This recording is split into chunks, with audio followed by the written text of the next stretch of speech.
604 Talk 107.3 FM, WBRP. Mornings with Brian Haldane off and running. 47 degrees in downtown Baton Rouge. Brian here with you. John LaBeouf producing. Happy Lundi Gras, everybody. Hello. Is anyone out there? Is anybody out there? Oh, man. By the way, if you got us on the app and you're waking up at your hotel in Disney World this week, good morning to you as well. That is like, when the traffic guy is previewing a parade that's 12 and a half hours away, ain't nothing going on. We got you covered, though. We're here for you for the next 3 hours, walking you through your Lundi Gras morning. You heard that forecast from Emma Kate Cowan. Going to get nasty tomorrow. Early afternoon here in Baton Rouge, a little bit later in the afternoon over in New Orleans. And, man, I'm looking at the hour by hour forecast and hoping to match it side by side with when the parades roll through. Jefferson Parish has already called off Argus and the trucks as well. Orleans, in the city though, obviously they can't do that. It's too much of a driver, too much of a moneymaker. And quite honestly, if Rex starts at 10:30, which it does, Rex starts at 10:30 and the storms don't really roll through till about 2 o'clock, 3 o'clock in the afternoon, they should be able to get it in just fine. Then just, give the whole city a good delousing with the storms rolling through. But we'll talk about all that as the show wears on. Right now, though, let's start off with top stories and trending.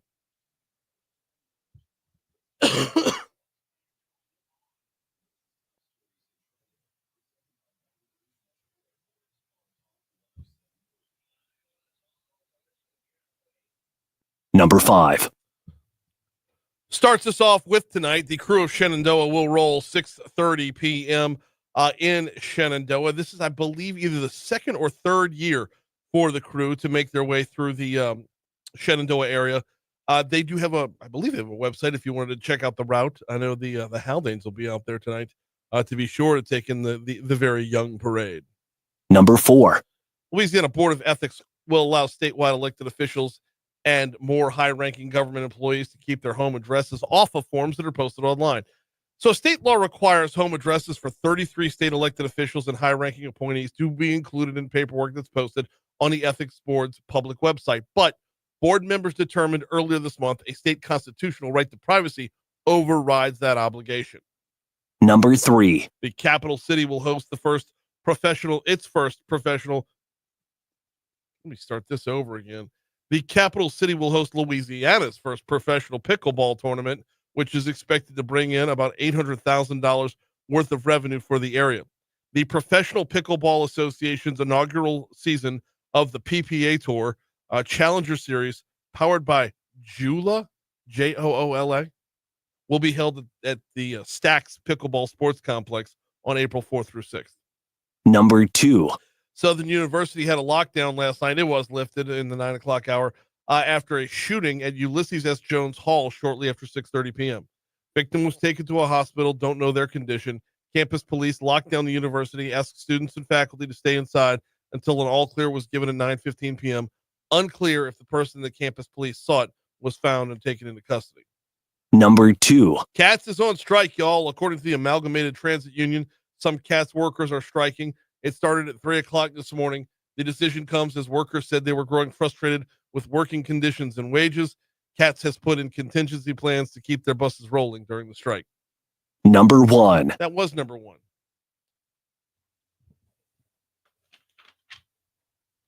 Finger slipped. My Yeah, bad. it's all right. It's all right. Ukrainian President Zelensky's visit to the Oval Office Friday did not end well, to say the least. Yeah, I got sideways.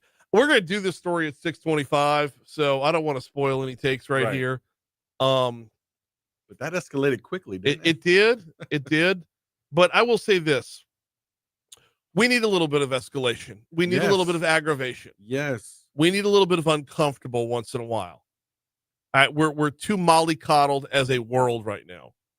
And when you're mollycoddled as a world, dictators get away with stuff. That they do. Yeah. And I don't want to see Vladimir Putin go any further than Vladimir Putin's gone. He needs to be shut down, and that starts by shutting him down. So, all right. Yep. We'll talk about it at 6:25. Indeed, we will. Pope Francis remained in stable condition and didn't need any medical ventilation Sunday, the Vatican said. That's more So, positives. yeah. He's hopefully on the return here, hopefully on the Yes. uptake. That's just such a long battle, though. Yeah. You know, I for mean, pneumonia, it gosh. just, I know. And the age, I mean, it just Yep. everything factors in. I mean, All of it. terrible.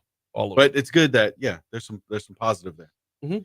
The United States Bowling Congress Opens Championships partnered with the Mayor President's Office for Cancer fundraising Friday night. How about $35,000 we raised on Friday night? Come How about on. that? Yeah. How about Wish we had like a clap. Wish I had a clap. How about getting a bowl with some really awesome people? So the way they did this was, if you were one of the local celebrities, you started on one lane, and then the next game you moved over a lane, then the next game you moved over a lane. Yeah. So, man, all right. Here's how your boy did: 164 in the first game, That's good. 83 in the second, Hey. 86 in the third. I mean, I spent it all. I left. Now, I'm going to give full disclosure here. Yeah. They bought me a couple of strikes. You could buy a strike for your celebrity. Oh, come on. To kind of beef up their score, but even with the strikes that were bought, my score still would have been a 120 something. Okay. Yeah, I was all in on game one. Still and good. the games though, 2 man. and 3, Yeah. when the legs start getting heavy and you stop sliding the front foot Right. and you plant it instead, Oh. it was going sideways on me. But I get to bowl with the people from All Star Lanes. Yeah. You can't beat Met that, some right? really, really great people. Yeah. Um, Fantastic cause. I mean, between good. Mary Bird Perkins and Cancer Yes. Services, unbelievable time across the board. But yeah, it was such a great event. And Sounds to like see it. that River Center rocking, man. Oh. The sound, I love the sound of bowling out, the pins For tumbling, sure. the Yeah. balls hitting the wood floor, and all that. I will say this though, a lot of critique on the floor. See, if you bowl in Baton Rouge, you bowl at All Star Lanes. You know your floor. You know your alley, right? You know the give the wood has. You know that oil's been down and turned over a million times. When you got a new floor, you put that spin on that ball, it's not hitting the same. And yeah. We had there are a couple people ticked off. It's like, this ain't my home course. Yeah. It's like, no, it's brand spanking new. That's it. You got to wear it in a little Before bit. tonight, you could have licked that lane. Right. Got to let it. So maybe the next time. Yeah. Maybe the next time. Be a little bit more warning. So we do it. There was a 10-minute warm up, and I'm just throwing balls left and right in the 10-minute warm up. And about 5 minutes into the 10-minute warm up, I'm like, damn, I'm going to wear out. Which is why 164 in game one, and then didn't break 100 after that. But great. It did remind me, night. though. It did remind me, though, that, I really enjoy bowling. Oh, yeah. That's a fun sport. Absolutely. So Yeah, there's be some Haldane bowling nights coming up in the very near future. Yes, indeed. Get the kiddos out there at All-Star Lane. Such a good time. All right, we got a break here. We got sports on the back end of that break. I tell you what, I want to make sure we've got time for all of it. So let's go ahead and break now. We'll talk LSU next. Community members are invited to join the Baton Rouge Area Foundation on March 12th at the Shaw Center for the Arts for a discussion about disrupting violent crime in East Baton Rouge Parish. The foundation will review the key findings of a soon-to-be-released report by the Opportunity Data Project, followed by a Riverside chat with District Attorney Hiller Moore and Juvenile Judge Gail Grover. Doors will open at 4:30 p.m. The program will begin at 5. You can learn more about the research and RSVP to attend this free event at opportunitybtr.org. That's opportunitybtr.org. Ready to take your brand awareness to new heights? Experience the power of audio and digital marketing combined with Guaranteed Digital Media. Our radio branding messages resonate through the airwaves, leaving a lasting impression. Combine this with digital tactics like retargeting, geofencing, and social media to really boost your reach. Imagine your radio ad complemented by targeted digital ads, ensuring your brand is seen and heard across multiple platforms. To learn more, visit talk1073.com and click connect. That's talk1073.com and click connect. Ooh, ma. What was that? That is business phone bliss with the Ooma Cloud Phone System. It handles all our voice, video, and messaging needs. You sound very Calm, I am. Ooma has everything I need to run my business more efficiently, like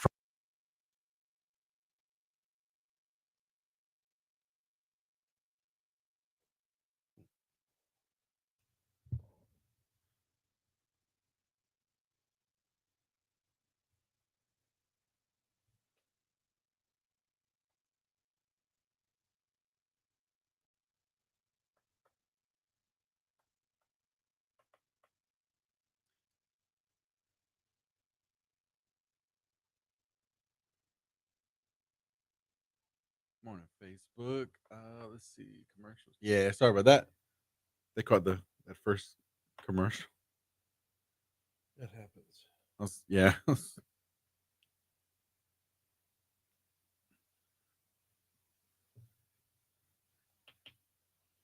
Got decided moving on to the music side of things, and then got to dig it up. Is anyone in the chat plan on parading tonight, tomorrow? Hitting a few parades?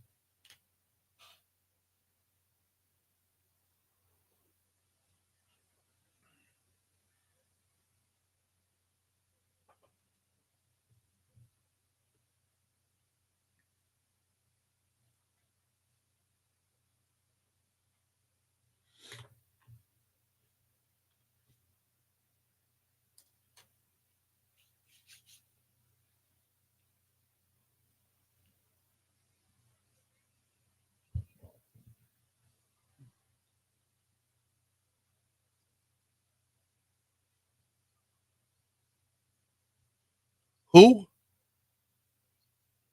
Whatever.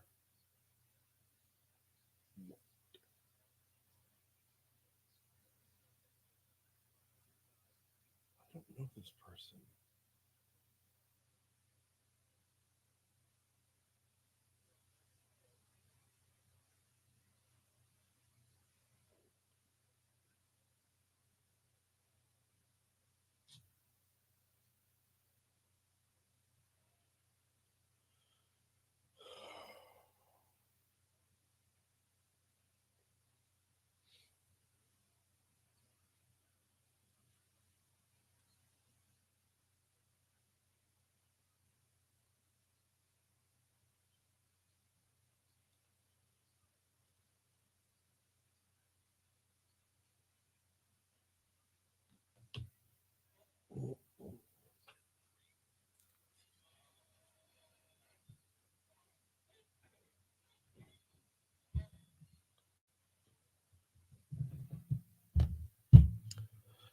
Six 617 Talk 107.3 FM WBRP mornings with Brian Haldane rolling right along.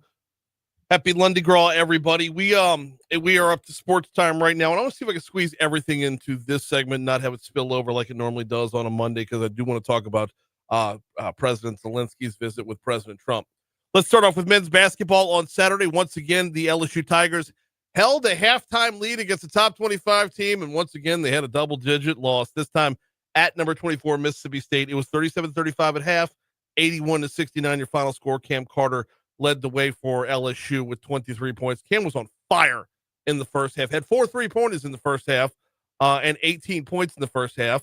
That being said, he finished with 23, so obviously halftime adjustments meant everything for Mississippi State. LSU has 2 more games to go in the regular season. Tuesday, they'll play at Kentucky, and then they'll finish things up at home versus Texas A&M. Both of those, again, top 25 ranked teams, which is everything in the SEC this year. Moving over to the women yesterday, so disappointing for LSU's women on senior day at that. Anissa Morrow led the way with 28 points. LSU falls to Ole Miss 85-77. Now, Flau'jae Johnson did not play for LSU yesterday. She's been dealing with some shin injuries. I don't know if they're shin splints or what, but Coach Kim Mulkey decided, you know what? It's not going to affect our seeding. It's not going to affect getting home games in the NCAA tournament. So we're going to put Flau'jae on the shelf for a little while.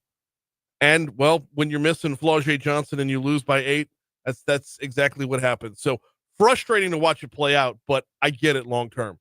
I get it overall. 85-77, the Ole Miss Rebels beat the LSU Tigers. Up next for LSU's women's team is the SEC tournament. Moving over to baseball, they sweep in Frisco, Texas.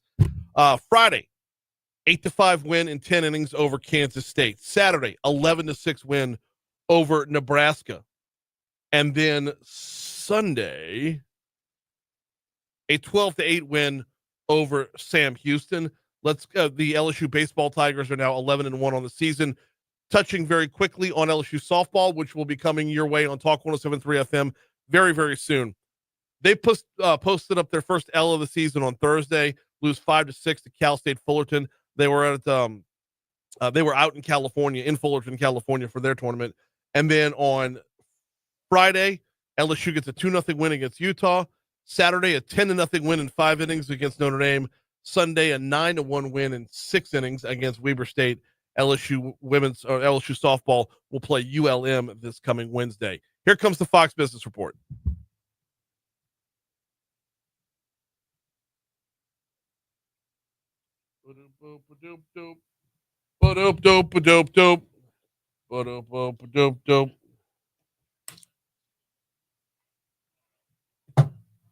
Troy says the Spanish Town floats on Saturday were fairly tame, except maybe the Diddy float. I don't know. I'm just not a Spanish Town guy. And they're not a crew. Every float is its own thing. Right. And I think a lot of times people mistake profanity with humor. And I don't to me, it's not for me. And the folks that go out and enjoy the hell out of it. Y'all have a great time.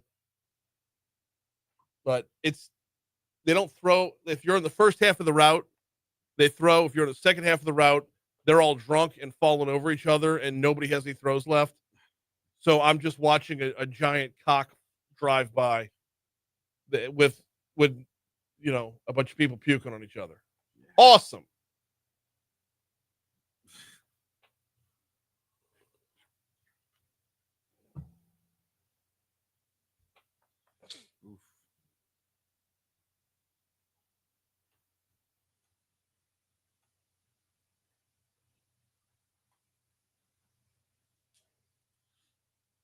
What was the Diddy float though? I'm curious. Was that one funny? Because they can be funny, and that's the problem. I don't feel like they're challenging themselves. Do what? The baby oil one. Did you go? No. Oh. No. But I saw footage, and they were saying it was a baby oil float, but they were saying it was the Diddy float. Okay. I just wanted to make sure we were on the same page. Yeah, man. Yeah, parades like that are just unhinged. I don't know. I just kind of. I'm not a prude. Right. I don't like lazy. Yeah. Be clever. Yeah. If you're going to be profane, be clever. Yeah. Makes sense. Oh, no. I am a total Mardi Gras snob, Troy. A total Mardi Gras snob. I don't question that at all.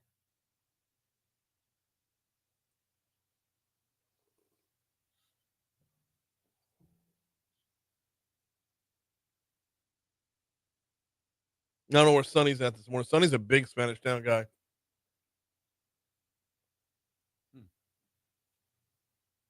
And again, I'm not here to step on you. Just don't try to tell me that it's, don't try to tell me that Spanish Town is on par with Orion. Yeah. I'll tell you this too. You would think as a Mardi Gras snob that I would hate South Downs. Not true. I love South Downs. South Downs is exactly what it's supposed to be. It is a neighborhood parade. You're not taking on the big streets downtown. Yeah. You're doing your thing in your backyard.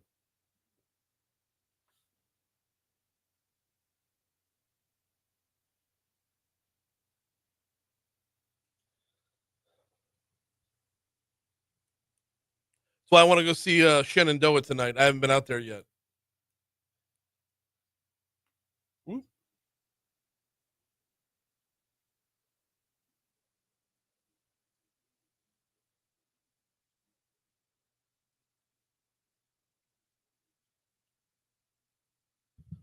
I am seeing no delays up on the interstates right now. 12 westbound coming in from Denham Springs. Normally we have volume at this time. Right now we have none. 10 westbound coming in from Prairieville and points beyond. We're looking good there. I-10 through the city's looking good. 10 eastbound coming across from Port Allen's looking good. 110's looking good. Both bridges are looking great. I mean, you really everywhere up on the interstates is looking wonderful. Now we do have two problems. I'm sorry. We do have one problem on your surface streets. And that is, well, you know what? I'm showing two on the board here. Let me cover them both just to be sure. There's an accident that was reported at 3:19 this morning that's still on the board. Not sure why it's still on the board, but Choctaw at Lockwood. It was an accident with injuries, and I'm not sure if the time that was posted was wrong or if they just left it up there, but that was posted from 3 hours ago. Choctaw at Lockwood. Now, just popping up on the board from about 5 minutes ago, Sherwood at Sherwood Plaza, or right there by Meade. There's some traffic congestion on Sherwood. Not sure the cause of it, but those are your only 2 incidents on your surface streets, and that's your look at traffic from the Shawbells Tire Traffic Center.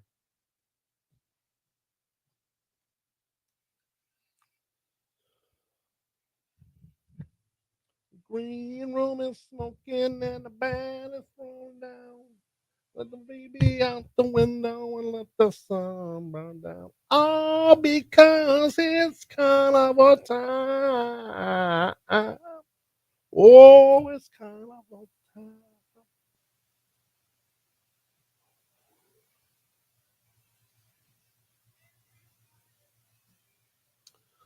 .625 Talk 107.3 FM WBRP mornings with Brian Haldane rolling right along. Yes, it is carnival time. It is Lundi Gras. We're at 48 degrees to start off your Lundi Gras. Yes, we are looking ahead to tomorrow. Yes, it is going to get nasty. Hopefully that does not get in the way of not so much the parading as much as the commute back home if you drive down to New Orleans, or if you're already in New Orleans and you listen to us on the app for Mardi Gras. As things are wrapping up on parade routes, that's when it's going to get nasty. The early afternoon, well, all the way through afternoon tomorrow. I should say early afternoon. 3 o'clock to 6 o'clock, looking pretty bad. And if you know getting out of New Orleans on Mardi Gras Day, that's when everybody's just basically at a standstill on the interstate. So we'll continue to keep an eye on it throughout the morning. You'll get a full forecast from Emma Kate Cowan coming up about 10 minutes from right now. Right now, got to remind you about the folks over at Mathern's. Oh, man. Worked LSU basketball, men's basketball on Saturday, women's basketball on Sunday, which means I got to stop by Mathern's for not 1 but 2 meals over the weekend.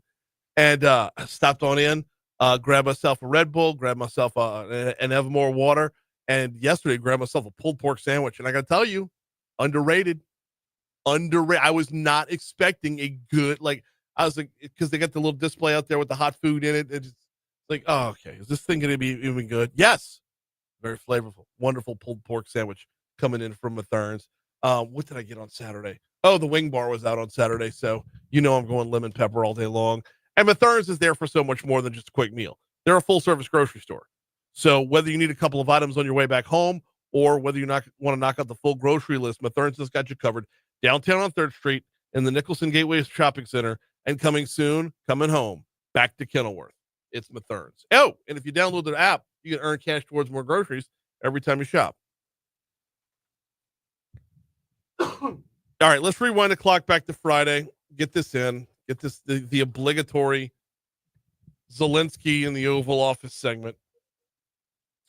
A lot of people commented on what President Zelensky was wearing, saying he was wearing pajamas and whatnot. Yeah, he dresses down. He does.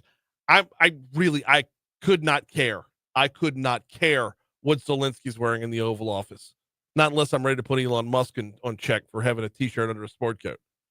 But nonetheless, I will take a lot more away from his posturing. You know those nonverbal cues you're supposed to pick up on in conversation? Zelensky had his arms crossed the entire time. He was standoffish from the start. A lot of people on the right are praising J.D. Vance. I felt like everything J.D. Vance had to say was a little too much kiss the ring.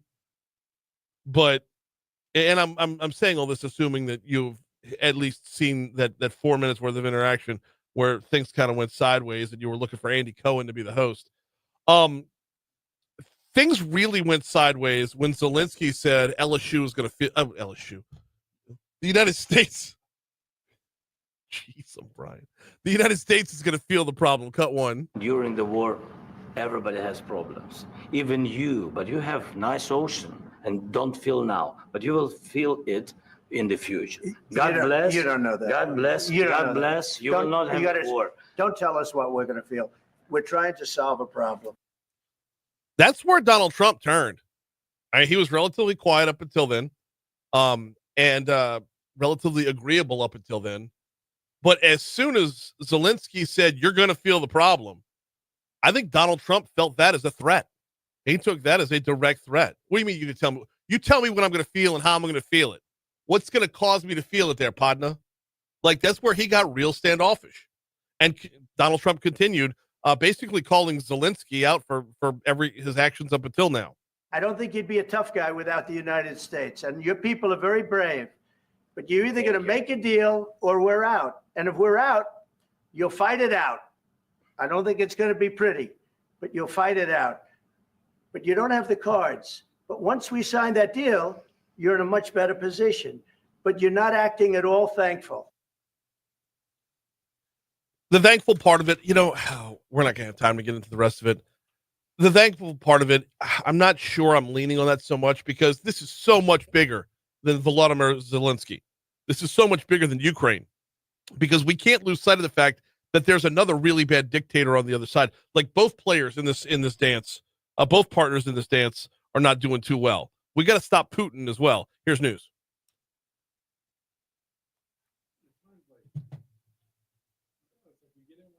I know. I tried to squeeze in. No. I just mean it's going so fast. I'm like weather reset and the live read from Mathern's in there. Oh no, but still like I don't know. It's crazy. Oh, we've got Ryan J is going to call in at 6:50. Okay. Talk about the Oscars. Yeah. Oh, Conan hosted.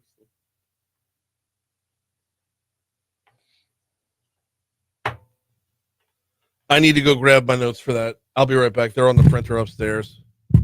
Sorry, Facebook crew. I'll be right back.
We're going to bail on your money now at 6:50. I want to get right to this guy. Okay.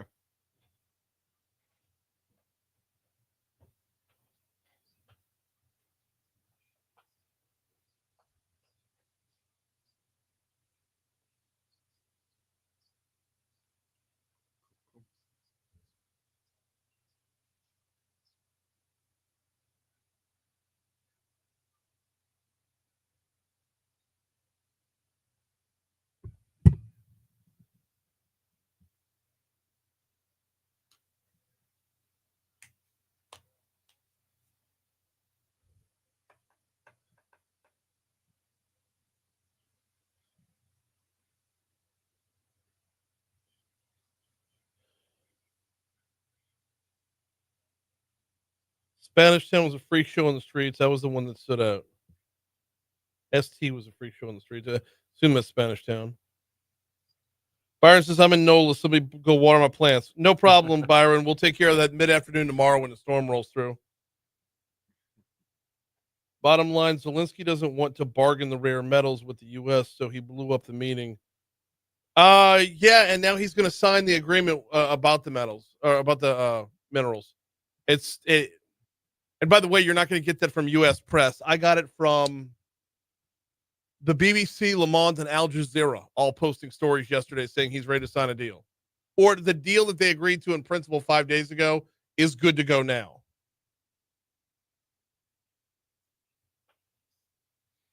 But everybody who's in Gen X needs to understand you can't just say no to Zelensky because there's a worse guy on the other end.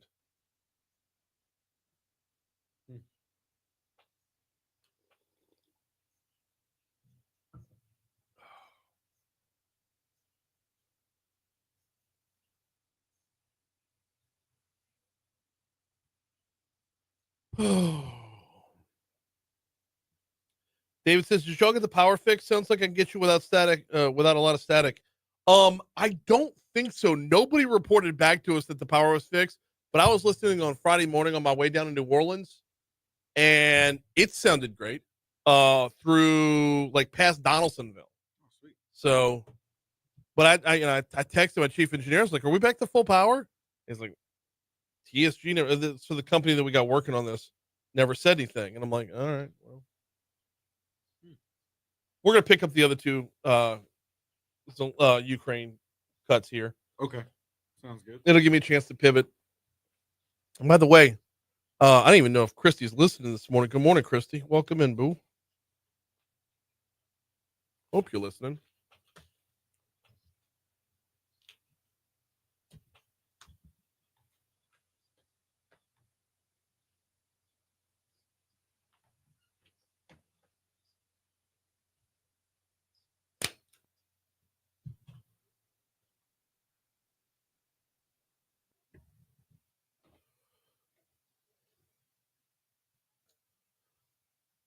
The weekend leading up to Mardi Gras Day was absolutely gorgeous. What does that mean on Mardi Gras Day? Well, here's the McCade Cowan.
Did he say Grandpa's Creek? Did he say Grandpa's Creek? Did I not hear that right? You may have heard that right. Yes. Died. Grandpa's Creek. Have I had it wrong my whole life? I don't know, man. It's been Rampart Street my whole life. Oh. 638 Talk 107.3 FM WBRP. Happy Lundi Gras, everybody. I want to give a quick shout out to Haggai Davis and Emily Chenevere for filling in for me on Friday. Had to run a little personal errand on Friday morning. It's actually, you know what? Full disclosure, I was taking my daughter to the airport. She had a trip coming up with where she was leaving the nation. This was through her high school, through her French club.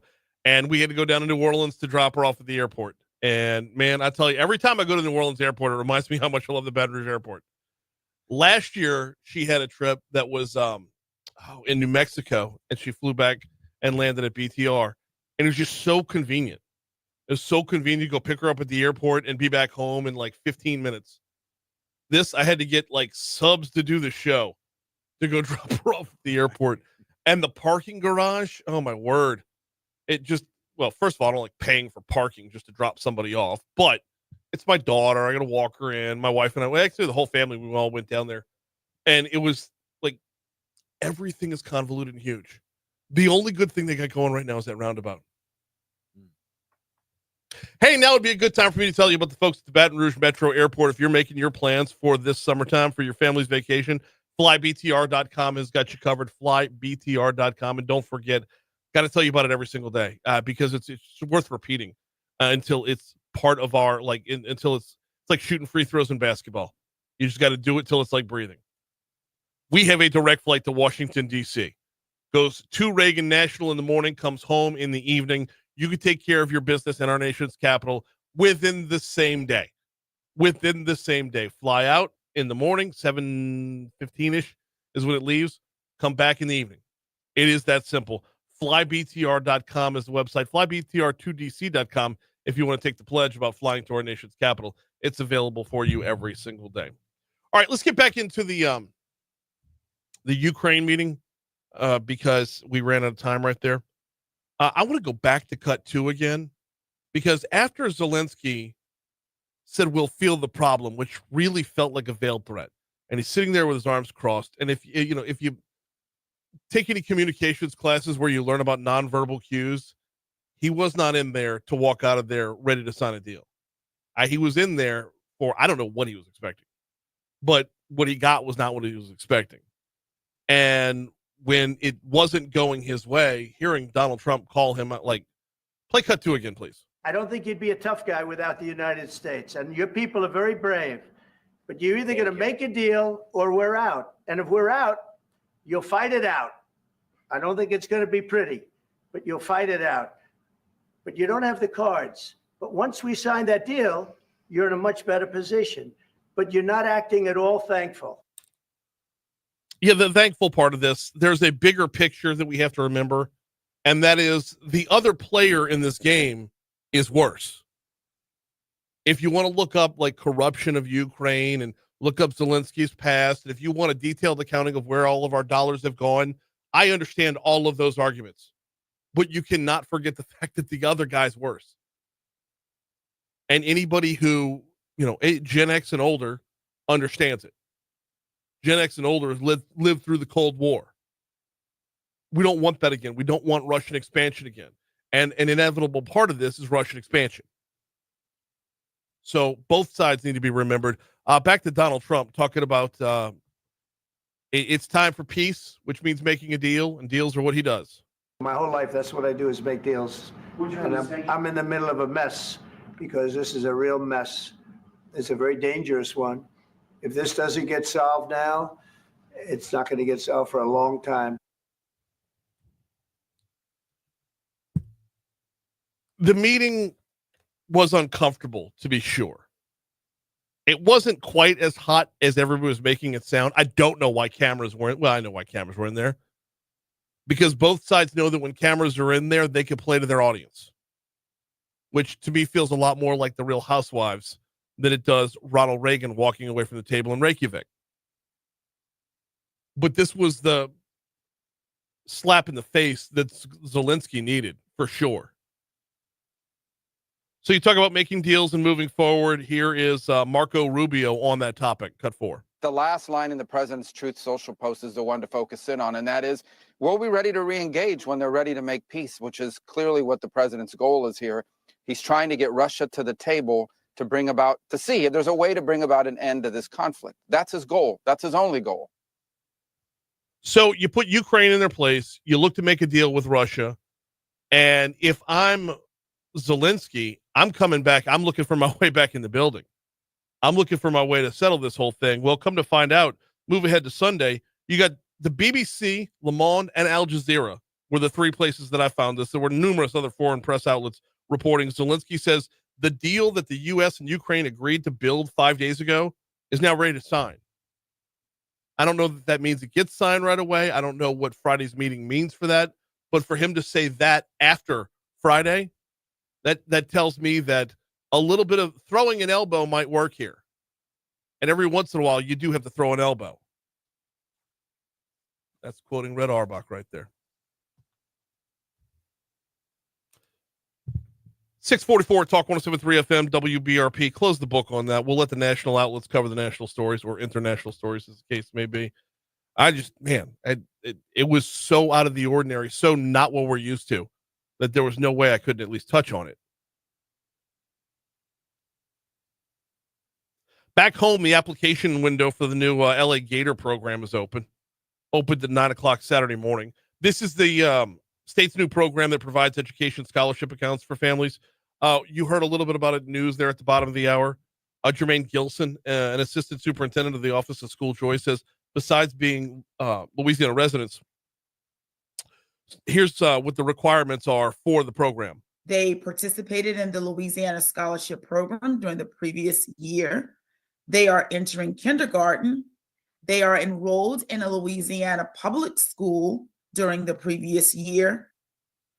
Or their family earns no more than 2.5 times the federal poverty level. Gilson also says the program is only going to have a limited amount of money, which will be determined by the legislature in the upcoming budget session, and that money will be awarded on a priority basis. The Louisiana Scholarship Program, which was Louisiana's voucher program, as it was commonly called, does sunset June 30th of 2025. And as written in this bill, those students are a priority. Gilson also says that money doesn't necessarily have to be used for private school tuition.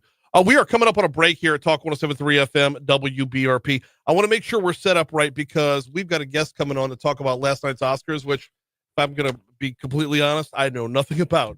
That's up next. With Cade out, I don't know if that spot got edited, if that stop set got edited, so it might have the autofill in it.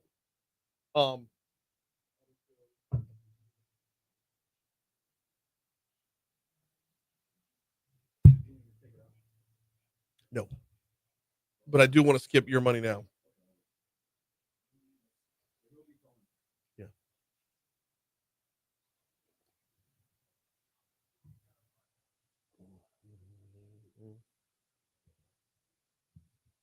Hey, Christy is watching.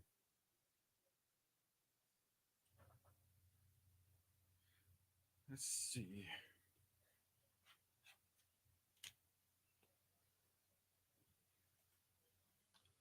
Byron says, I think I understand Trump better than I did before. He is sending a message to Europe to do more. Yeah, and Europe's following that message, aren't they? Europe had a meeting without us and said, we need to step up.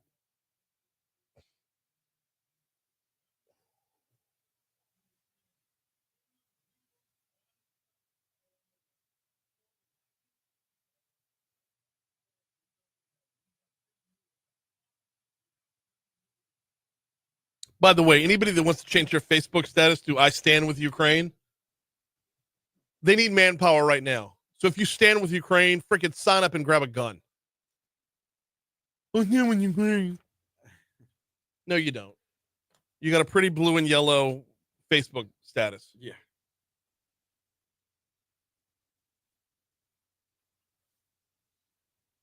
So you're saying that the keyboard commando should step up, right?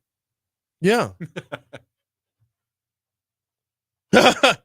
Well written, Matt. Matt says if Trump is the people's choice, did he throw the people's elbow? That's well done. That's good stuff.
Anybody else here watch the Oscars? Not a moment of it. I'll squeeze in a Cajun soft wash. Okay. To make up for Friday. Okay. Here if he's not on yet. Nice. Yeah, I watched the opening and then some Conan going back and forth with Adam Sandler about the way he dressed. Okay. Because Adam Sandler, he's not really putting on a suit. He's wearing like a hoodie with basketball shorts.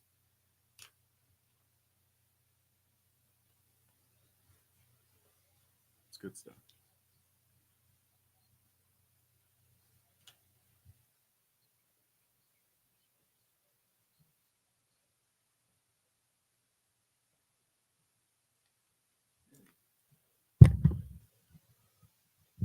.650 at Talk 107.3 FM, WBRP, mornings with Brian Haldane, rolling right along. It is just about time to welcome in film critic Ryan J. Ryan J is here to recap the Oscars from last night. I admittedly I don't watch movies very often. All right. I'm not the movie guy, but I know a lot of folks out there are. So I wanted to make sure we've got someone who is dialed in and connected. And Ryan J is one of America's most popular nationally syndicated entertainment critics. He's got RyanJReviews.com. He's part of the Morning Blend. So let's bring in the real expert here, Ryan J. Welcome to Talk 107.3. How are you, sir? I'm doing great, Brian. How are you? Doing very well. So this is an area where I'm not good. I know very, very little. The only movie I saw last year was Sonic 3, and I don't think it was up for anything. So it was good, though. I mean, really underrated. No, let's dive in. What is Anora? Anora is an indie film released by Neon that is about a girl who works at a gentleman's club and sort of unexpectedly falls in love with a very young client who is Russian, speaks little to no English, and they decide to run off to Vegas together on a whim and get married. And it turns out that his father is a Russian oligarch, not too happy with his son's actions. And mayhem ensues. It's a little bit of a madcap comedy. It's very rated R in terms of the harsh language and obviously the themes of that film. But it's an enjoyable watch. I saw it twice and enjoyed it. It was a big surprise that Mikey Madison won Best Actress, though. We really saw Demi Moore sweep award season, winning the Golden Globe, the Critics' Choice Award, and the SAG Award for Best Actress. Mikey had previously won the BAFTA Award, which is the British Oscars. But still, it was a big surprise that Anora won as much as it did last night.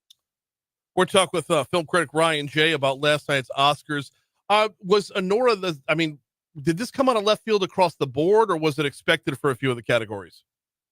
Well, annually, the best predictor statistically of the Oscars every year is the Critics' Choice Awards, for which I'm a voting and nominating member in the Critics' Choice Association. And it did win Best Picture at the Critics' Choice Awards last month. So in that sense, the Best Picture win was not a surprise, but the director, Best Actress, editing, and also screenplay, those were all a surprise for Anora. It was Anora's night, and there was no stopping the Oscars. The budget on Anora, as you would expect from an indie film, was incredibly small. That's surprisingly not unusual for Oscars to have something that didn't take a whole lot to make to show this much success.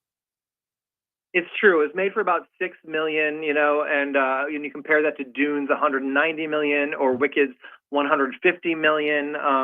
But both of those films were still very profitable.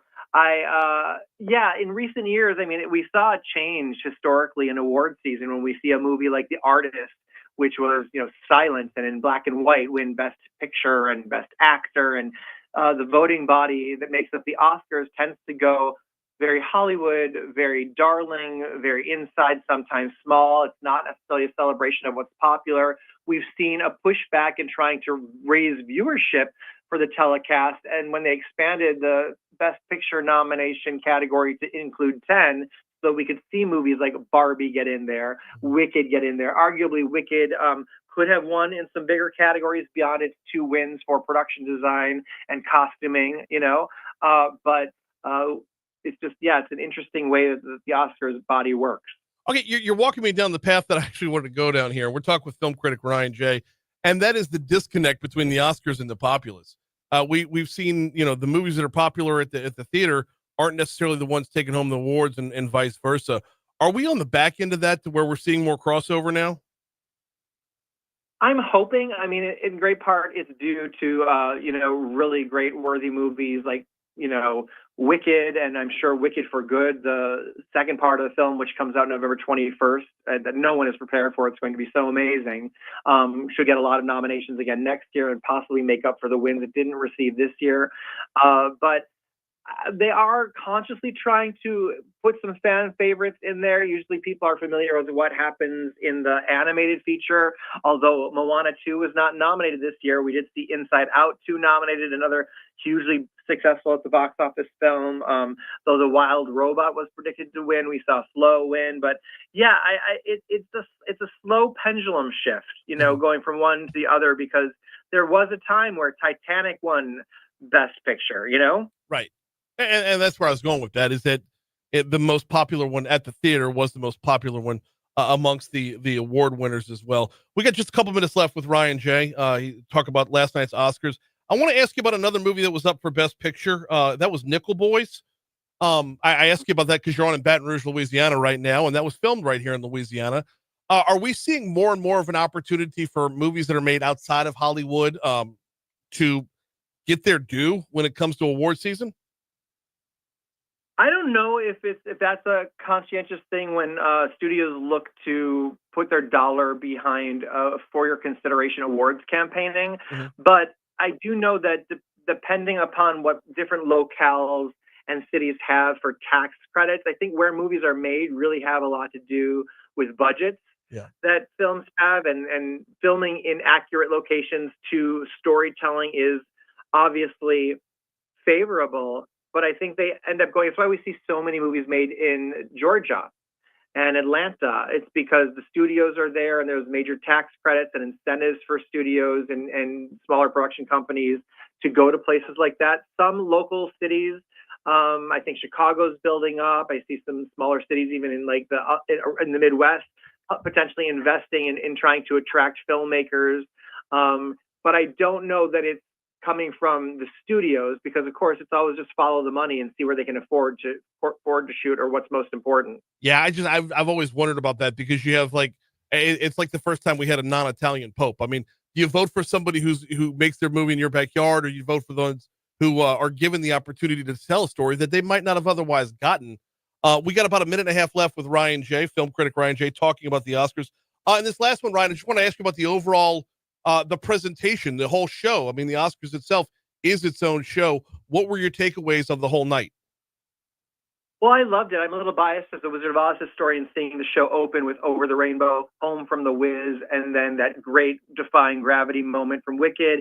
We saw the Wiz return with Queen Latifah honoring Quincy Jones singing Ease on Down the Road, and the scoring at the very end was another song from the Wiz. So I just loved all those moments. But I think Conan did a wonderful job. I'd like to see him come back, save for the Dune worm bit, and Adam Sandler. I thought he was really great in introducing why Gen Z isn't going to the movies and talking about cinema streams, and also seeing him climb out of Demi Moore's back, spoofing The Substance. He was really fun, and the production value was pretty tight and predictable, but safe and a fun show.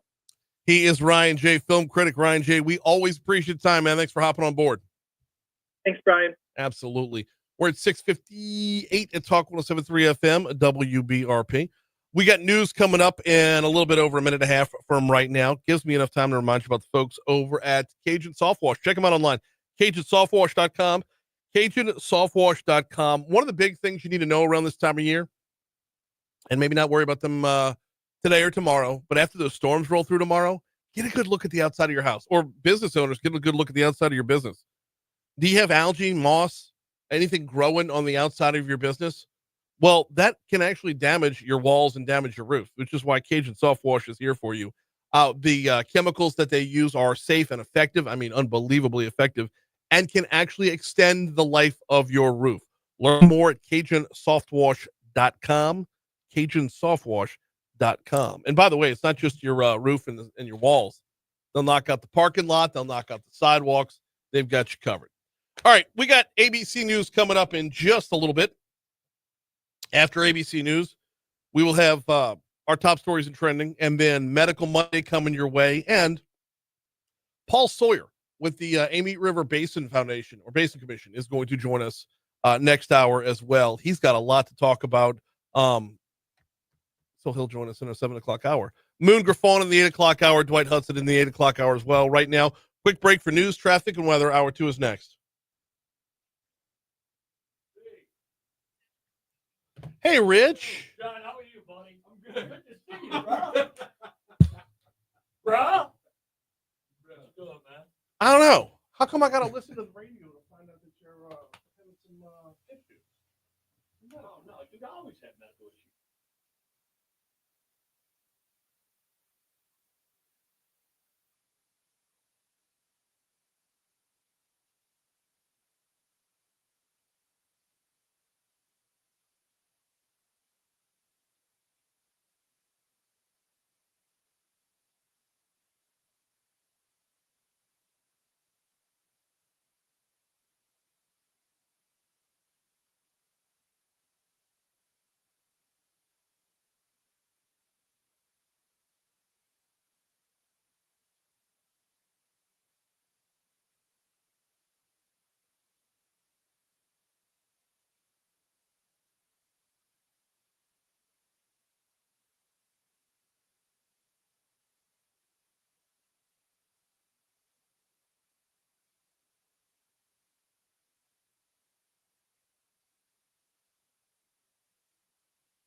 You know, Talk to me, babe.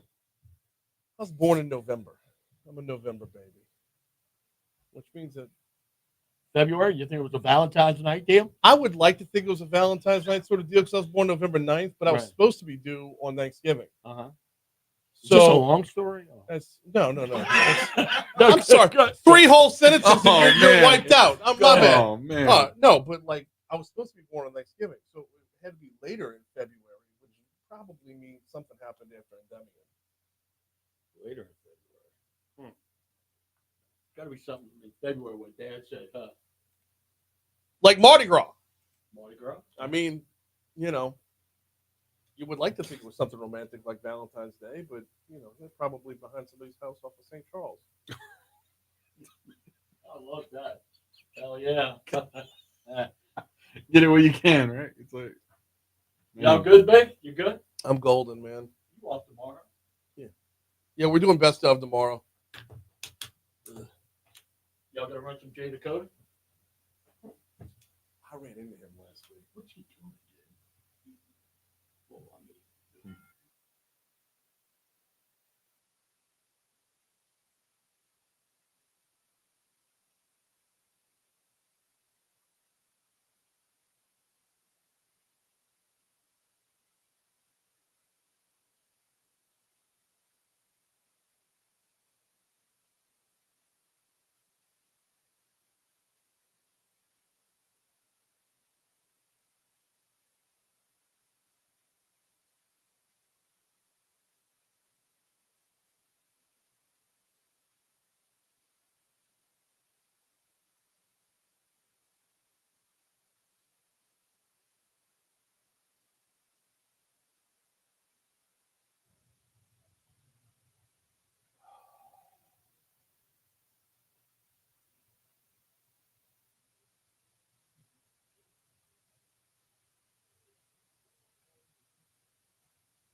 Mm-hmm.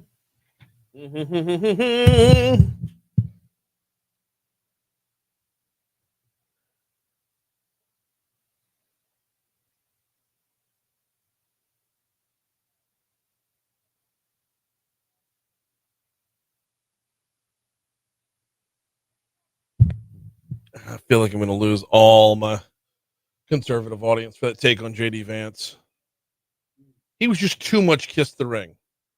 I could see that. Have you thanked us? Have you thanked us once?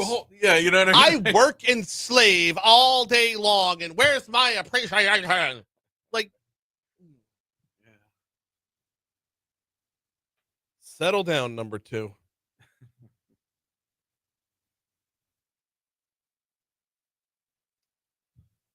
.705 Talk 107.3 FM WBRP mornings with Brian Haldane rolling right along. Hour 2 coming your way right now. Brian here with you. John LaBeouf producing. We are starting off your Lundi Gras at 50 degrees in downtown Baton Rouge, and you heard from Emma Kate Cowan. That is not necessarily going to be the case tomorrow. A lot of wind and then a lot of thunderstorms in the afternoon hours. We have got a busy second hour for you, and that starts right now with top stories and trending.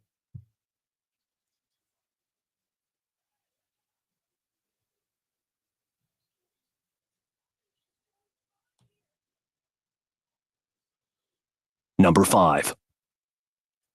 The crew of Shenandoah rolls tonight, a relatively new crew, which is why we give you the reminder there. And as you would expect from the title, the crew of Shenandoah does roll through Shenandoah.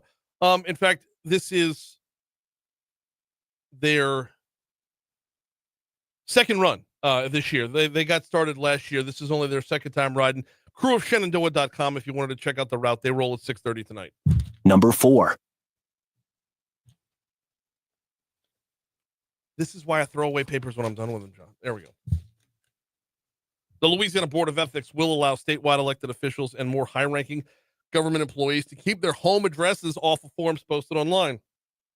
A state law requires home addresses for 33 state elected officials and high-ranking appointees to be included in paperwork that's posted on the Ethics Board's public website. But board members determined earlier this month a state constitutional right to privacy overrides that obligation.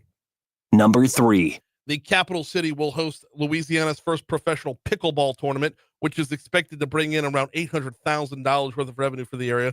The Professional Pickleball Association's inaugural season of the PPA Tour Challenger Series, powered by Jula, I hope I'm pronouncing that right, will be held at the Stacks Pickleball Sports Complex on April 4th through 6th.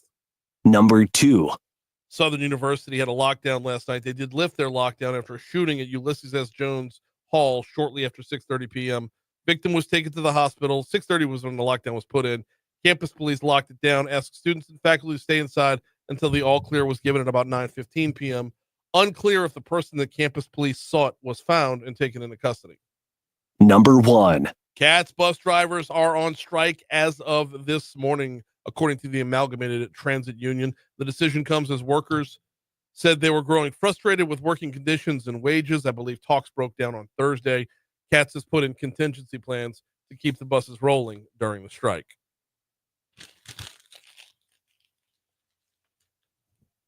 What's trending, John? Well, as we've been mentioning this morning, Ukrainian President Zelensky's visit to the Oval Office Friday did not end well. No. He sat there, arms folded. He sat there, took his tongue lashing, if you will. Yes. It was, look, if he doesn't, I felt like it was a veiled threat to say, look, you sit here with this beautiful ocean, and, giving you that buffer zone, but that's not going to last forever, and you're going to feel the pain, buddy. Yeah. If I tell you you're going to feel pain, that's a threat. Yes. And President Trump felt it Like and that. responded Yeah. Well, tell me what I'm immediately. feel. Yeah. Don't tell me what I'm going to feel. And then I think one of them threw a table. Is that how that worked? Not really. They brought out the wasn't- ladder. It wasn't as bad as Right. the media's making it out to be. It was elevated. It was Heated. It was the president speaking up Yes. for the American people. Right. But we don't need that kind of access. We don't need cameras in that it room. was Both sides wanted cameras in the room so that both sides could appeal to their base. And we all are afforded the illusion of transparency. And of course, President Trump, I empowered you to be a tough guy. I empowered you. Yeah, I don't know you're if not you'd be so a tough guy. You're without not the so United tough without States. us.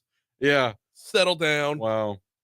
Hey, Pope Francis remained in stable condition and didn't need any mechanical ventilation Sunday, according to the That's Vatican. good news. Yes. That's good news. It Hopefully is. he's on the mend a lot more. Obviously, at his age, it's going to be a slow process. Right. But any step in the right direction is a good step. But process nonetheless, right? Yep. There we go. The United States Bowling Congress Opens Championships partnered with the Mayor President's Office for Cancer fundraising on Friday. Had a great time. Yes. Had a great time out at the River Center. Got to bowl in 3 different lanes. So I'm at 6 different teams basically, because you got 2 teams per. Like I'm in 41 and 42. Met the Lejeurnes and a handful of other folks. Moved over to 43 and 44. Met some more people. 45 and 46. So I moved, and shout out to the Lejeurnes for buying me a couple strikes, because that got me a 164 in game 1. There you go. And then once you're done, but what, like bowling, Mhm. I'm not like, once you're done, you're done. I had a 164, an 83, and an 86. But you explained even the warm up, right? So there's a 10-minute warm up that I probably should not have taken. Right. For the people That that may have bowl affected every you in the week, long run. whose right forearm isn't throbbing 3 days later. If you bowl every week, like you need that. You want that warm up to get used to the lane. Lanes are different everywhere. Lanes don't matter to me. I bowl once every 2 years. Yeah. By the way, shout out to the folks from All Star Lanes, because I was with them at the last 2 lanes that I was at. Right. Could not have been nicer. Pete, I met Pete. He was awesome. You know what? I shouldn't have said his name because I don't remember a whole lot of names. It was a lot on the back end of a long day, but oh man, they could not have been more gracious and more fun and more understanding that I absolutely suck. That's good. It's good to know, right? They were a little gracious, Like it's okay. They're competing. Yes. They're trying to win. They're used to it. And right? I'm like this albatross with a 14-pound ball. Pardon the pun, but this is their lane, right? Right. This is where they're right. I'm not staying in my lane. Great fundraiser, though. I mean, $35K. By the way, great raised cause. $35,000 for Mary Bird Perkins and Cancer Services. So I'll take it. Fantastic. Even yes. with my dog, you know what scores. Man. All right, coming up on 712 at Talk 107.3 FM WBRP. Before we take our break, got to remind you about the folks over at Landmark Bank. If you're in the surrounding areas of Baton Rouge, you need to give Landmark Bank a look. They've been at this for over 100 years now, doing business on a very personal level. Speaking of personal, if you're talking about personal banking, they've got your checking, they've got your savings, they've got your money market accounts, your CDs, your IRAs, they've got your health savings accounts. They're here for your personal lending. They've got a number of lending resources as well. Check them out at landmarkbankla.com, landmarkbankla.com. And when I say the surrounding area of Baton Rouge, Denham Springs, Greenburgh, Clinton, Zachary, Brewley, go to landmarkbankla.com and pull up their locations to see if one's in your backyard, because they believe in doing business on a personal level. You don't just have a bank with Landmark, you have a banker. So check out their locations. If one is near you, you need to get in touch for both personal and business banking with Landmark Bank.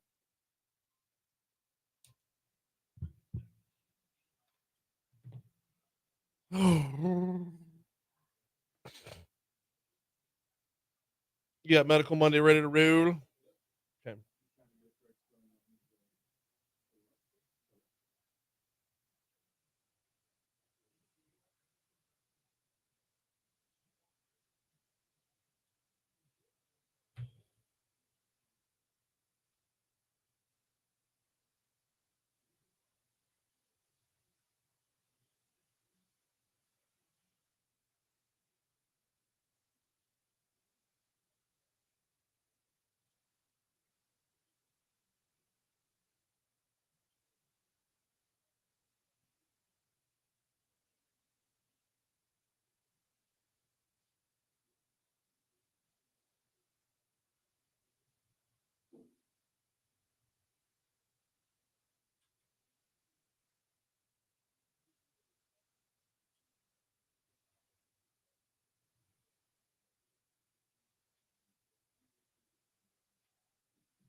Troy says I wasn't bothered by Vance's statements to Zelensky, maybe because aside from Pence, it's been a long time since we've had a VP who could express a complete thought.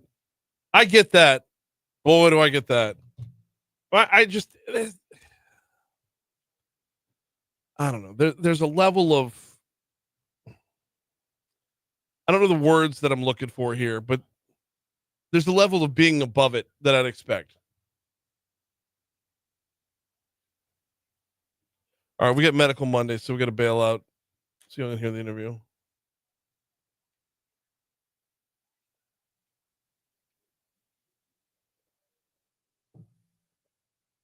It's time for your weekly checkup. This is Medical Monday, presented by Our Lady of the Lake Health.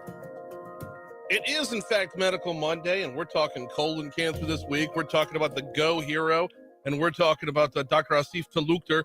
He's back with us again. Doc, how are you? I'm great. Thanks for having me on. No, glad to have you on. Last time you were on, I think we were talking about the genetic link to colon cancer. This time around, we're talking about a real world person in Cheryl Miller, who was the Lakes Go Hero at the LSU women's basketball game back on February 20th. So let's dive in. Tell me a little bit about Cheryl's story. So Cheryl is an incredibly inspiring person. I mean, just outside of all of this, she came to us 2 years after having a negative colonoscopy, meaning she had a colonoscopy for screening and was told it was completely normal. And 2 years later, ended up in our hospital with abdominal pain, which she thought could be for any number of reasons.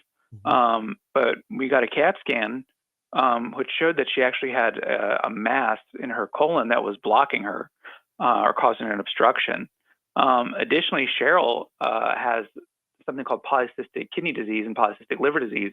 So she has multiple, numerous cysts on these structures that take up a lot of space in her abdomen. So her CT scan is actually pretty difficult to interpret. And so she came to us actually with an emergent surgical problem. When we had one look at her, we realized she needed to go to the operating room immediately. And as dilated and stretched out as her colon was upstream from this mass, we had to take it all out emergently. And given her polycystic kidney and liver disease, I anticipated that there would be really no additional room to work. And so one of the things that we do at our institution, one of the things that's a big part of my practice, is doing these kinds of surgeries in a minimally invasive fashion. And I just didn't think that'd be realistic in Cheryl's case. And so we made a big cut, a big old-fashioned incision, and we had to take out her entire colon, including that length of that mass, leaving her with just a little bit of her sigmoid colon and her rectum, and constructing an endoleostomy. Her path report came back, and it was a cancer, and it was a cancer that had nodal involvement. So she actually needed to get chemotherapy, and she took this all completely in stride. Wow. And was positive. She recovered great from her initial operation, which was a big cut. She went back to work. She works as a dental hygienist, and she had to adjust to just a new reality. Just being rocked with thinking you're perfectly healthy and being diagnosed not just with a cancer, but having a massive operation and recovering from that. Yeah, I mean, it's that double whammy of like losing most, if not all, of your colon, and then having to go through the chemo on top of it. It's like one didn't get it done, so the other one had to.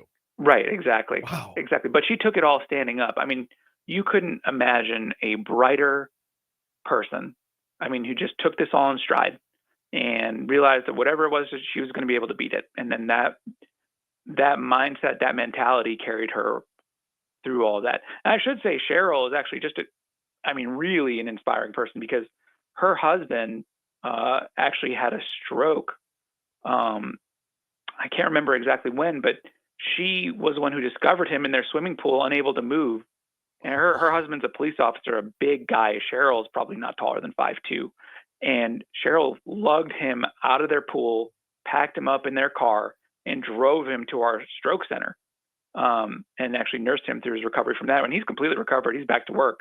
And, he took her illness in stride and realized that this was his chance to take care of her, as she had kind of taken care of him in recovery from his stroke. Wow. I know this isn't part of the medical end of it, but what an amazing couple. I can't imagine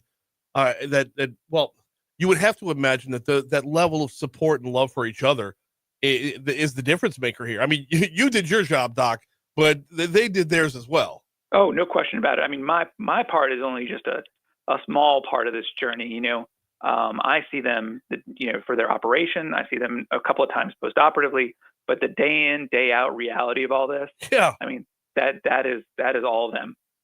Did I read right? You went and got some ink? Oh yeah, that's right. So Cheryl, you know, it was funny, between the time that I saw her for her post-op and the time we started to evaluate her for reversal of her ostomy, got herself a tattoo on her forearm that just looks incredible. The color for colon cancer awareness is it's a blue ribbon. Mm-hmm. And so she has a blue ribbon that fades out into a feather. And I noticed this on the inside of her forearm when I was doing her colonoscopy, or I was examining what was left of her colon to see if it was adequate to reconnect her to intestine. And I took a photo of it without even thinking about it.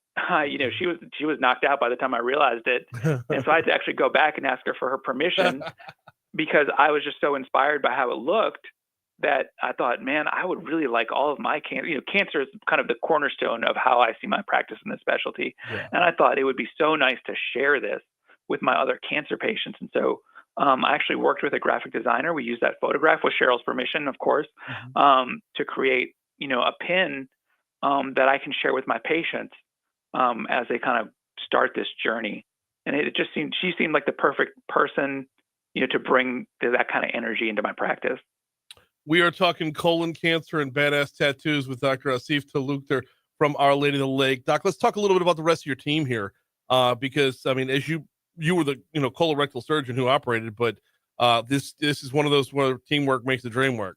So yeah, I'm just one part of a massive. You know, we like to think of ourselves as really a cocoon of support that surrounds the patient. So I'm just one part of a multidisciplinary team, and you know, we are successful because we are a functional team. Mm-hmm. And so the team is not just the surgeon, but also the medical oncologist, the pathologist who look at these specimens and make critical decisions about, you know, what's a positive lymph nodes and what's a margin, the radiologists who are constantly looking at CT scans and comparing them, but also the oncology nurses who are kind of hooking up the patients to chemo, accessing their ports, supporting them, kind of fielding phone calls, telling them what's normal, what's abnormal, nutritionists who make sure that our patients are healthy, our social workers who make sure people can get to their appointments and have transportation.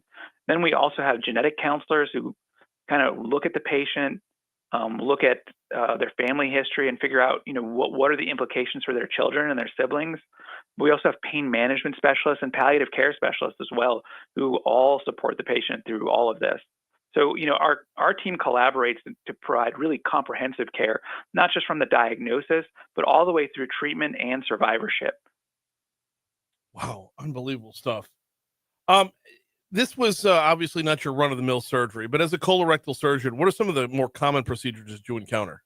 So obviously, you know, colon and rectal resections are the biggest part of what we do. Mm-hmm. But then we also do sort of more mundane things like hemorrhoidectomies and simple little abscesses and boils that need to be drained. And that was one of the big attractions to the specialty for me, was there is no one type of colorectal surgery patient. You have elderly patients, you've got young people, you've got people with hemorrhoids, you've got, you know, on an average day, I might see someone who's 18, I might see someone who's 80 with a full spectrum of benign and malignant problems that all need to be addressed. We've got just a couple minutes left with Dr. Asif Talukder. Let's bring things back up to the top of the conversation, and we got wrapped up in Cheryl's story there. But talking about colorectal cancer, what should folks be on the lookout for? What are some symptoms that typically occur? Okay, so colorectal cancer symptoms typically include changes in bowel habits.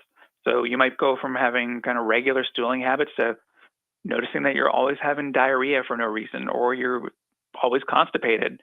You may notice narrowing in your stool, or, you know, the big one that we worry about, rectal bleeding, blood in the stool. That is something that needs to be evaluated. I'm asking anybody who's listening, do not dismiss that as simply just hemorrhoids. I can't tell you the number of stories that start with had bleeding for a year, thought it was just hemorrhoids and never got better. Abdominal discomfort, cramping, gas pain, a lot of things are just kind of written off. Then just feeling like your bowel doesn't empty. You have a bowel movement and you just feel like it just was not satisfying. Not everything kind of got evacuated. And then the more insidious symptoms, weakness and fatigue, you're more tired, when you take a lap around the neighborhood than you used to be, and unexplained weight loss. Those are the things that we really worry about. And then the other thing is about 30% of cases are totally asymptomatic at the time of presentation, meaning the patient had no symptoms whatsoever. Wow. And just to kind of go back to the last time we talked, genetically speaking, if you've got a history, obviously you need to be on a little bit higher alert. Yeah, no question about it. So, we always think about things in kind of a 3-2-1 rule. So if you've got, multiple family members running across multiple generations, that is a big red flag for us. So, 3 family members across 2 generations, if one family member is less than the age of 50, those are all big red flags to us, that you should be evaluated and a higher level of scrutiny should be taken to any symptoms that you might have. As far as screenings are concerned, what do folks need to know, and at what point in life do they need to know about it? So screening starts at age 45 for an average risk patient.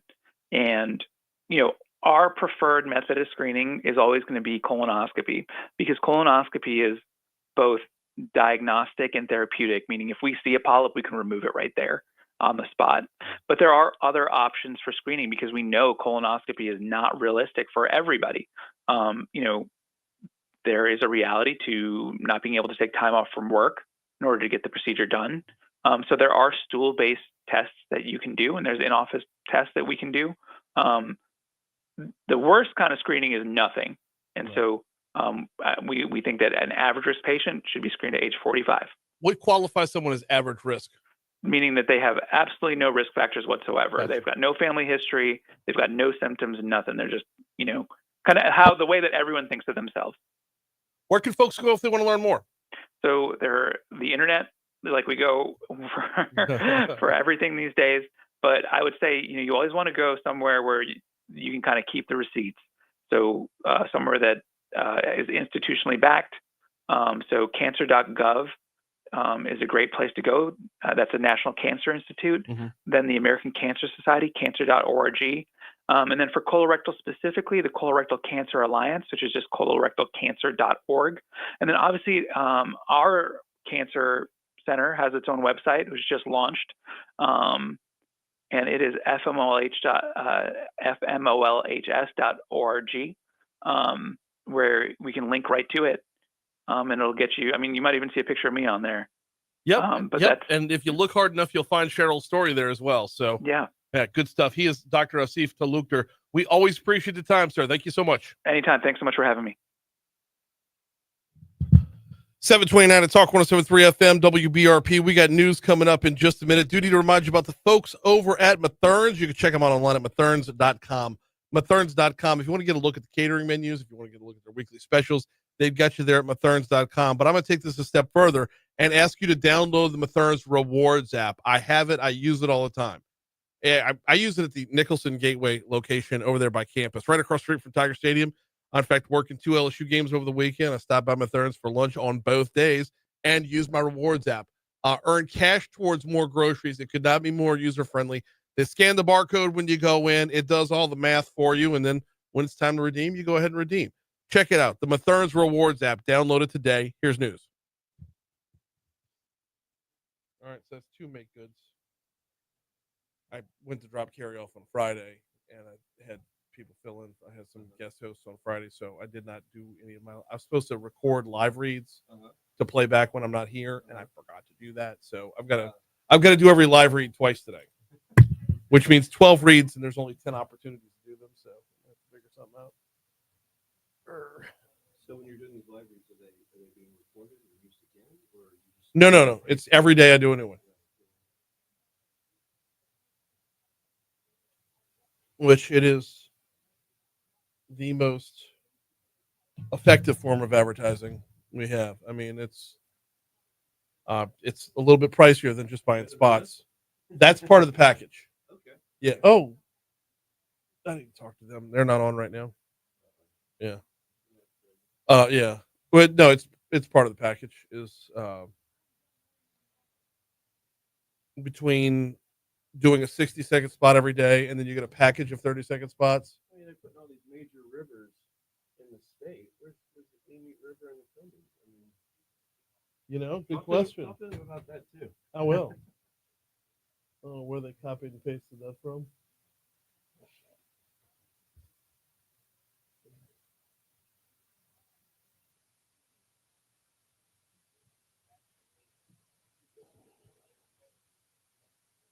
When does Israel get back from France? Saturday, well, midnight Saturday into Sunday. So Our kids went together on Flagatow or CLE? well, maybe both.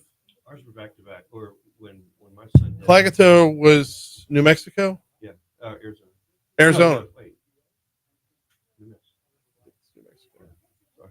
But yeah, was that last summer or Yeah, it was last summer. CLE was after freshman year for Carrie. Oh, really? Okay, Yeah. so they went to Flagatow together. So Yeah. Golden went. He did CLE, and then went straight to New Mexico. So he went from Colorado to New Mexico. Oh, okay. I mean, he just did. It was like intensive training for him. Yeah.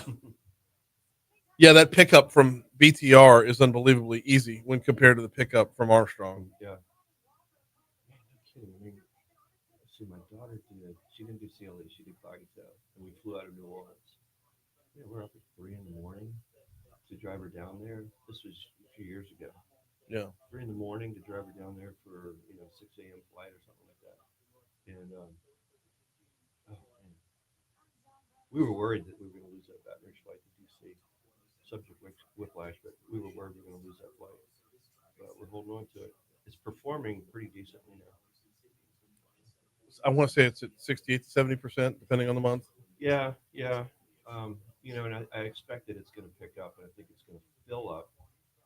Say starting now. We always called it March Madness for an entirely different reason, because like all of America descends on DC in March. Okay. Yeah, because it's the beginning of the cycle, beginning of the budget cycle, appropriation cycle. Committees are just starting to ramp up, get organized, and start having their hearings and stuff like that. And so everybody wants to get in. If they're going to lobby, their members of Congress or delegations or whatever, they come in March to get it going.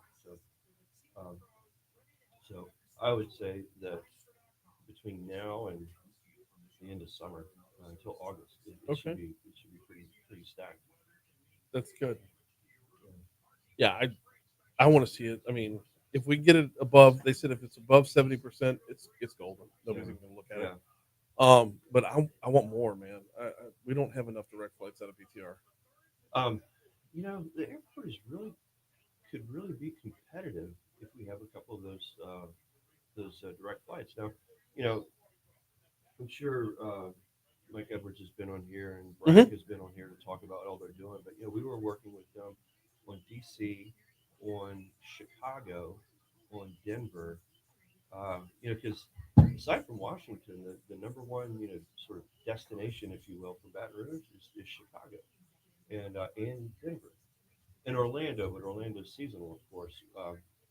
And so there are tons of opportunities for us to compete for that direct flight. I always hear Charlotte come up. I believe it. Yeah, I would believe that. Although we do have a direct flight to Charlotte. Do we have a direct? Okay, well then maybe that's why. Well, American. Okay. Yeah. Because that's the old U.S. Air hub. And Yeah. U.S. Air bought American, and so they kept some of their legacy places. We do have a direct flight to Charlotte. Uh-huh. Well, then maybe it just is American. It's been a while since the conversation, so. Yeah, I had to spend the night in the Charlotte airport. I don't know, about 6 months ago, because the connection just disappeared, and it was like the last. Oh, actually, it was the last flight in. That's what it was. It was the last flight into Baton Rouge, and that connection just evaporated. And I had no alternatives. I even looked at renting a car and driving in, and I couldn't do that. So I spent the night in the terminal. Could not imagine. Brutal. Because those chairs are not comfortable. Not even the rocking chairs. After a they while. have rocking chairs? In Charlotte? Oh, that's like their thing. You know, that's their gimmick. One quick second. How's your Mardi Gras forecast stacking up? Here's WBRZ meteorologist Emma Kate Cowan.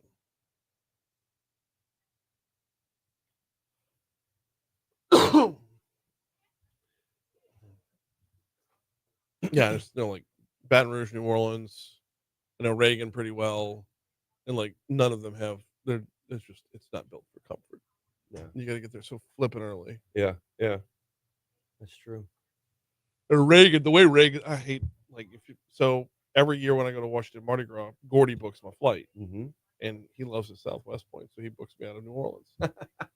And then when I'm flying back, I'm in that they have that in Reagan. They have that one round terminal. Yeah, where that's the old terminal. Yeah, it's like you can't hear. You hear all departures the same. Yeah, whether it's yours or because every gate is announcing all at once. Right. Yeah. Here we go.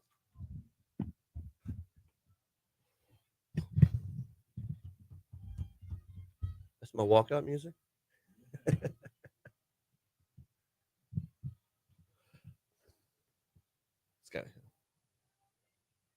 738 Talk 107.3 FM WBRP mornings with Brian Haldane, rolling right along. Happy Lundi Gras, everybody. We'll talk a little bit more about Mardi Gras later on in the show. We got a full guest slate today. We're not even halfway through it. We got Moon Griffon coming up at 8:15. We got Metro Councilman Dwight Hudson coming at 8:35. Right now, though, I want to welcome Paul Sawyer into the studio. How are you, man? I'm good. Happy Lundi Gras. Happy Lundi Gras to you as well. Love that walkout music. Yes. Little Rebirth with Casanova. Absolutely. Can't go wrong. Can't let it play though, because later on when they actually start singing. But so you've recently taken on a new gig. I tell you what, for those that don't know, because you've always been like the guy behind the guy, right? Yeah. For those that don't know you, give us your background before we talk about the Amite River Basin Commission. Okay. I won't say for how many years, but I've been in the congressional delegation for a while. I worked previously for another member of Congress, Richard Baker, and then I just had a roller coaster run with a good friend, my brother Garrett Graves for the last 10 years, and so he's no longer in Congress now, and so I've moved on to another great, fantastic job that revolves around work that I've been doing all my life, around flood control, around protecting homes and structures, and so I'm currently now at the Amite River Basin Commission. I'm the executive director. Okay, what does that gig entail? Okay, so the Amite River Basin Commission has been around for decades. We are currently comprised of 13 members, 13 commissioners, of which 7 of those commissioners are parish presidents. So a couple of years ago, the legislature looked at the Amite River Basin and said, "Look, we've had 2 record floods. We've had the 83 flood, the 2016 flood, and then we've had floods in between. And what do we have to show for it? We really need to knuckle down." And so what the legislature did is they reinvented the Amite River Basin Commission. And what they did is when they created this 13-member board, they created it with 7 parish presidents who, as elected officials, have skin in the game. They have accountability, because they have to produce at 2 levels now. They have to produce for their constituents in their parishes, but also for the people in the Amite River Basin. And so those parishes, keep in mind, the Amite River extends all the way up into Mississippi, but for our jurisdiction, it's from the Mississippi line all the way to Lake Maurepas. And so that includes East Feliciana Parish, St. Helena, EBR, Livingston, Ascension, St. James, and Iberville. So the Blind River, which merges with the Amite River Diversion, that's in St. James Parish. Iberville is connected by Bayou Manchac, and then almost everything in East Baton Rouge Parish drains into Bayou Manchac as well as the Amite River. But and then the other commissioners are professionals. They are engineers, they're project managers, they are hydrologists and scientists. And so the legislature said, "Look, let's get really serious about this." So even though the Amite River Basin's been around for decades, you could say it's really been around for the last couple of years Mhm. because we've been reinvented, and our mission, our purpose is to protect homes and structures and communities from flood risk and to reduce flood risk, which, if we do our job right, it means lower flood insurance premiums. All right, let's talk about doing your job right, because that well, obviously the biggest headline of the last I don't know how many years has been the Comey diversion project. Yeah. That is going to or should have a huge impact. What is the commission's role with the Comey diversion project? So our role, you could say, is at least our day-to-day hands-on role. You could say our role is done. Check that box, because our role at the very beginning was to sort of lay this thing up. Our role was to acquire properties, acquire right-of-way, which we and Department of Transportation and Development have been doing over the years. And so what we do is we lay the bed, we create the bed, and then the Corps of Engineers comes in and they build the canal. So we did all of our heavy lifting earlier. Also, part of our job was the mitigation. So, if we're going to destroy some wetlands or impair some wetlands, we need to offset that somewhere else. Right. So our job had mostly been real estate, and now we are more of an ombudsman. Our job is to look over the shoulders, to help grease the wheels. If there's a problem that's stuck, our job is to help unstick it. And we're in the fortunate position, especially given my relationships over the years with the congressional delegation, with legislators, with the governor's office and Department of Transportation, as well as the Corps of Engineers. We can create an atmosphere where we're really trying to start solving problems, or solving problems more quickly than we had before. We got Paul Sawyer in with us. He heads up the Amite River Basin Commission. Uh, with the Comey project, if y'all's job at this point is to smooth things over, what are we looking at as far as like a completion here? Yeah. So look, I'm going to give you Paul Sawyer's version of the deadline or when we think this thing will be done, because nobody will commit to it. Mhm. I mean, look, I was working on this project in the 90s and the early 2000s. We used to get congressional appropriations to overpay what was necessary for COMET. So, for example, if the Corps of Engineers said we need $10 million, we would go out and get $13 million because we never wanted there to be a scenario where COMET didn't have any money. And so that aggressive posture has been transformed a little bit now that we are actually constructing. Now, there have been hangups and hiccups along the way that have caused this project to get rerouted in terms of a timeline. Anyway, my version is I believe that I would see this thing working functional in about 2028. 2028. That's my version. I don't think anybody else is gonna step out on a limb and say when they think that this is gonna happen. But just given my history with this thing, I think that's the date it will be done. I hope I'm wrong. Yeah. I hope it's done sooner, and I think the ingredients are in place for it to get done sooner. It's just history tells me to manage my expectations. I don't know if this is a question for you or for the Army Corps or whomever, but how is it in 2025? We're still seeing hangups where you'll have problems that we didn't know about yesterday that we learn about today. I mean, you go from the 90s to now. Yeah. So look, there are hiccups and hangups right now that absolutely could have been and should have been avoided. And there's no question about that. Like pipelines that had been there that don't that we're finding out now.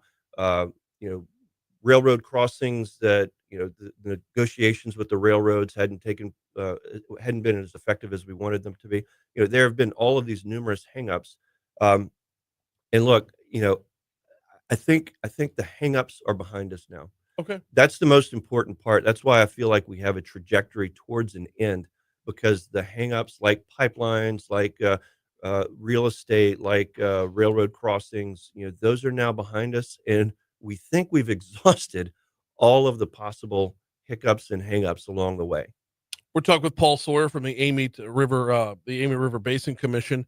So with all the hangups out of the way, it should be. I don't want to put jinx it or anything, but we should start to see the some better progress in the very near future. That being said, if this thing does come to fruition and is fully it to its design, it's up to it comes to fruition by 2028. What does it mean as far as actual flood mitigation is concerned? How much of a problem solver is it?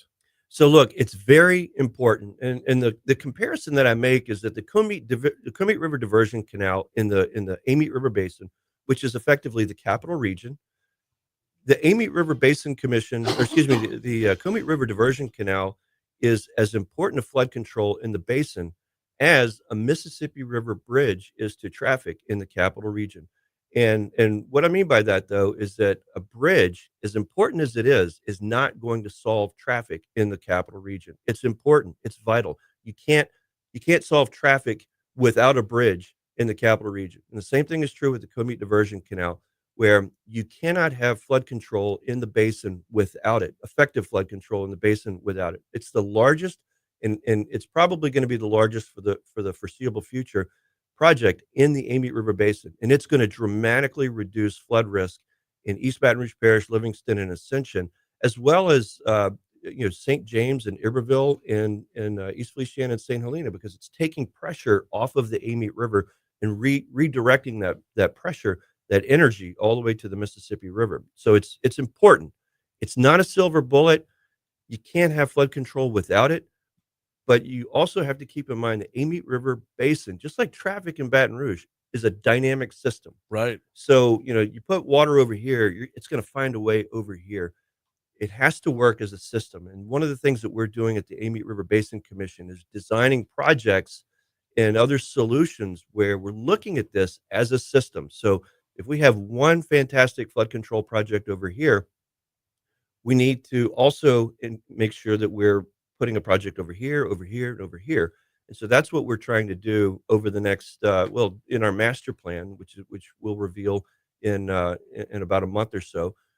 It will show where we think this system needs to have projects developed so that they're all working compatibly and in concert with one another. We got Paul Sawyer with us. Paul, I know I said I'd get you out of here by 7:50. Can I keep you till 8? Yeah. Okay. Because we got a break coming up, but I want to talk about the upper Amite retention as well when we come back. Before we hit that break, though, Paul says the Amite River and traffic in Baton Rouge are both very dynamic problems. Well, one problem that's easy to solve is where you're going for lunch today. That would be P.F. Chang's, where the Lunar New Year is upon us. It is the year of the snake, y'all. They've got deals for you over at P.F. Chang's. I know they've got the shrimp wontons, just to name one out of a number of them. If you ask your server when you at P.F. Chang's what they've got for the Lunar New Year, they will certainly hook you up on that front. And oh, by the way, they're not just there for lunch; they're there for dinner as well. The ambiance is fantastic. The service is beyond compare, and you know how great that menu is. Swing on by P.F. Chang's. You know where to find them. They're in Town Center, just off of Corporate Boulevard. Look for the giant golden horse. Whether you're talking lunch, whether you're talking dinner, they've got you covered over at P.F. Chang's. All right, we're coming up on 7:50 at Talk 107.3 FM WBRP. That means we need to check your money now. We will check traffic, and then we'll continue with Paul Sawyer next. That was smooth. Thank you. That was smooth. A little segue. You want a water? Yeah, actually, that would be great. Yeah. Come on down to Crazy Brian's. Yeah, it was when P.F. Chang's first hit me up, they wanted to advertise. I was a little hesitant because I don't do chains. Yeah. I don't do chain restaurants. Wait, you were. I think I heard it from you. Maybe that there's more to P.F. Chang's than just a chain, right? Like P.F. Yeah. It's Paul Fleming. Yeah. Who does Fleming Steakhouse. Fleming Steakhouse. But before he went on his own for Fleming Steakhouse, his job was franchising Ruth's Chris. Paul Fleming's from New Iberia. Yeah, that's it. So, that's it. Yeah, I was a little, and then when I started, first of all, I love P.F. Chang's, but like my show is all about local. Yeah. Right. Let's say if it's in Baton Rouge or if it's in Louisiana, I cover it. So I didn't feel 100% right. Like, You get a chance anywhere, right? So anyway, once I read up on it and I learned who Paul Fleming was, I was like, oh, I have to do this. Why don't people know this story? And full circle, the gate that's used the most for Baton Rouge and at Reagan, there's a PF Chang's right there. in D concourse. Okay. No, E concourse. That's the new concourse. Yeah, I don't. I'm the only one I know is Southwest. So. Oh, so that's more than just than Gordy just booking your flight. Every time you fly to DC, you're the only time I fly to DC is for Washington. Okay. Yeah. I'm looking to change that this summer. I want to take the kids up there. We went 3 summers ago, or 4 now. We went 21. And everything was still kind of COVID closed. Yeah. But we drove. So. Man, I've always wanted to replicate this with my kids. My parents, when I was, I don't know, let's say 13, 14, my parents took me to DC. We drove to Tennessee, went up through Virginia, hit Skyline Drive, Monticello, hit all the sites in Mount Vernon. Then we went into DC and, saw the Capitol, saw the White House, did all the tourist stuff. I'd never been to DC before. Man, it bit hard. I was just like, I got to be here. I love this place. I've always, didn't know what I wanted to do, but from like early high school.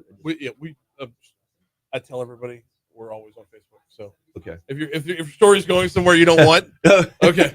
No. But it's like this is back in the day when you could travel, you could move all around the Capitol. The Capitol wasn't restricted, so all the military bands would play for free, and you would sit on the Capitol steps.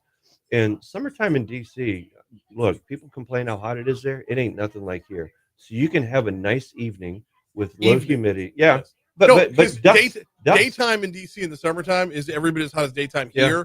But as soon as that sun starts to go down, you get instant relief.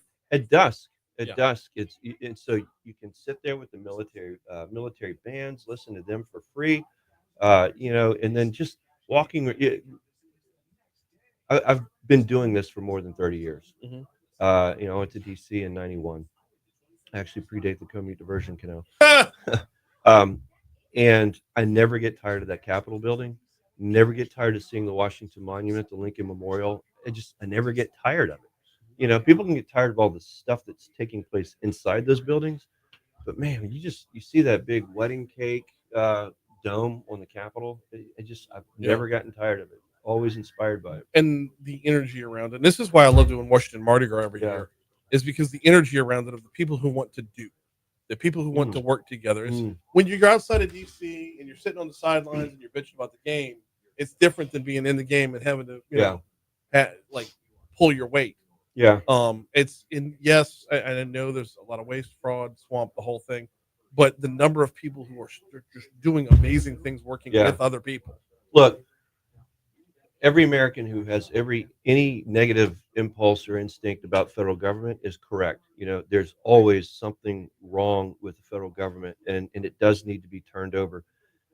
But I think people in Louisiana can take great pride. I mean, we call it the nickname in Louisiana, in DC, not just in the delegation, but in DC, is that we're the Louisiana Mafia, because we're small, we're unseen, but we're everywhere.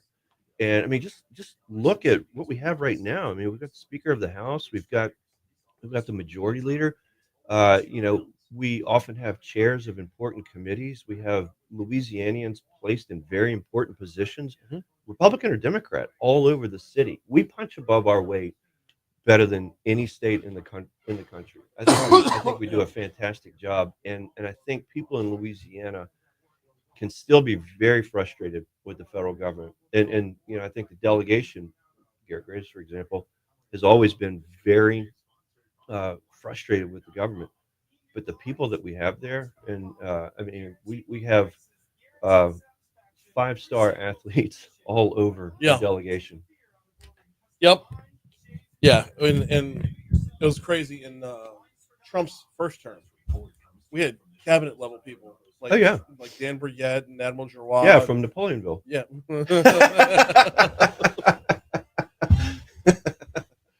Oh, we got so with my middle child's volleyball team, she's going to go down to St. Elizabeth to play this season.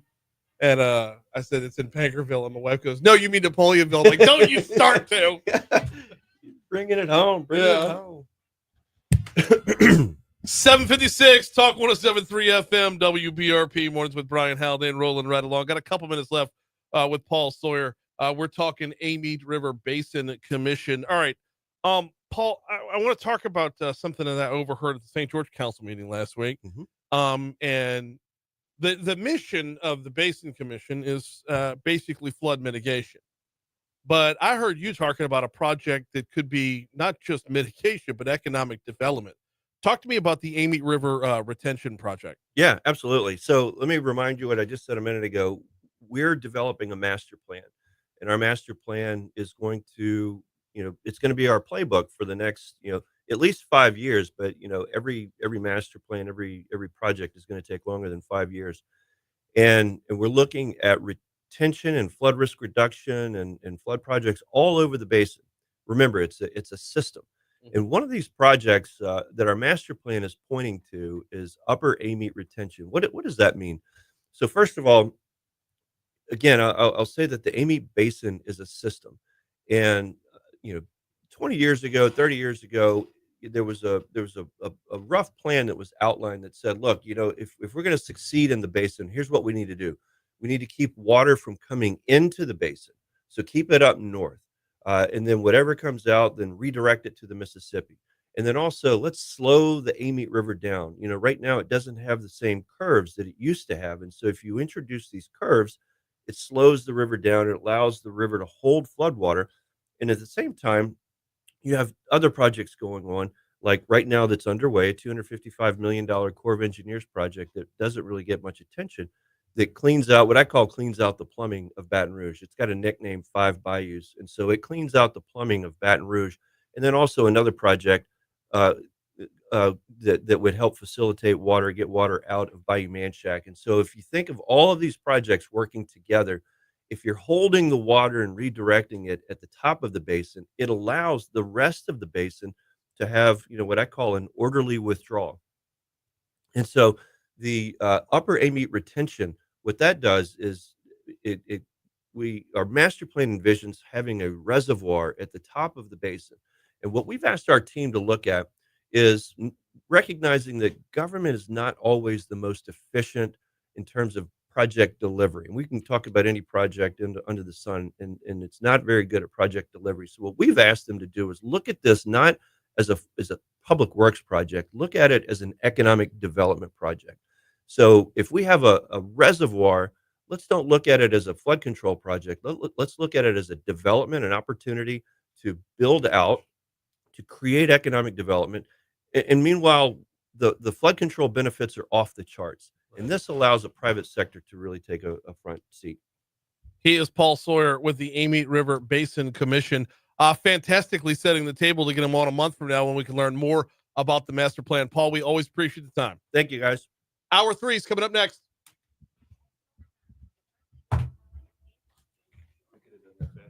Nah. Next month I could do that. Well, and I'll make sure we have enough time to go for a walk. So are you saying I've got a month to come up with some kick-ass pastries? Yes, that's exactly what I'm saying. And John, did Garrett ever bring anything? Yeah, he did while you were here. Oh yeah. Yeah. All the time. I mean, all the no. I'm just So no, kill the mics. just twice. Kill the mics.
Taking off tomorrow.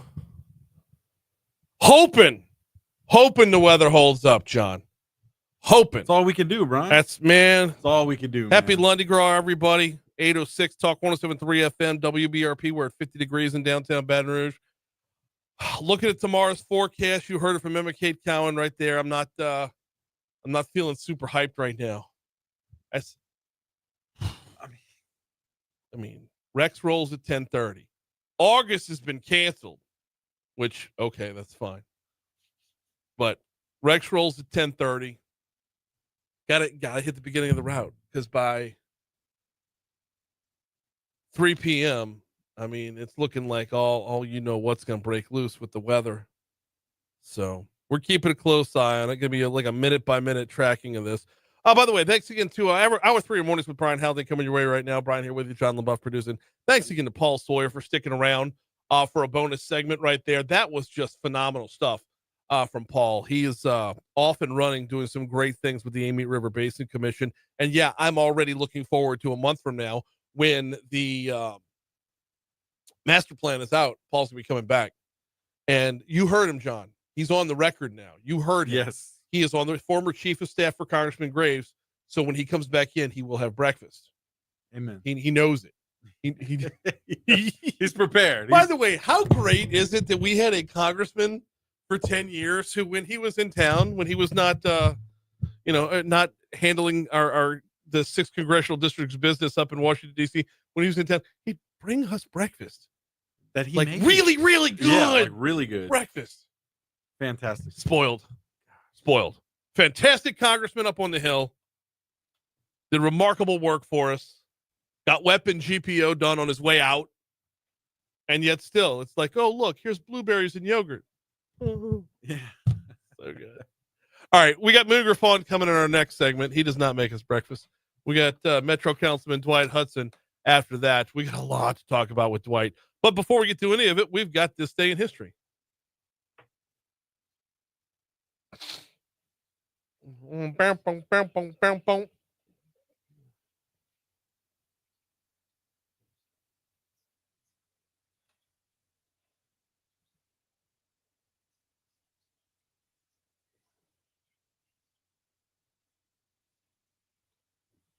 All right, give it to me. What happened today? Let's start off in 1885, where American Telephone and Telegraph incorporates. That's AT&T. AT&T. Yes. They're still called AT&T. When do you think the last time they said the telegraph? Right. Yep. Hey, why change it if it works, Sure. 1887, Ann Sullivan begins teaching 6-year-old blind, deaf Helen Keller. Okay. This day. 1931, the Star-Spangled Banner officially becomes the U.S. national anthem by congressional resolution. Okay.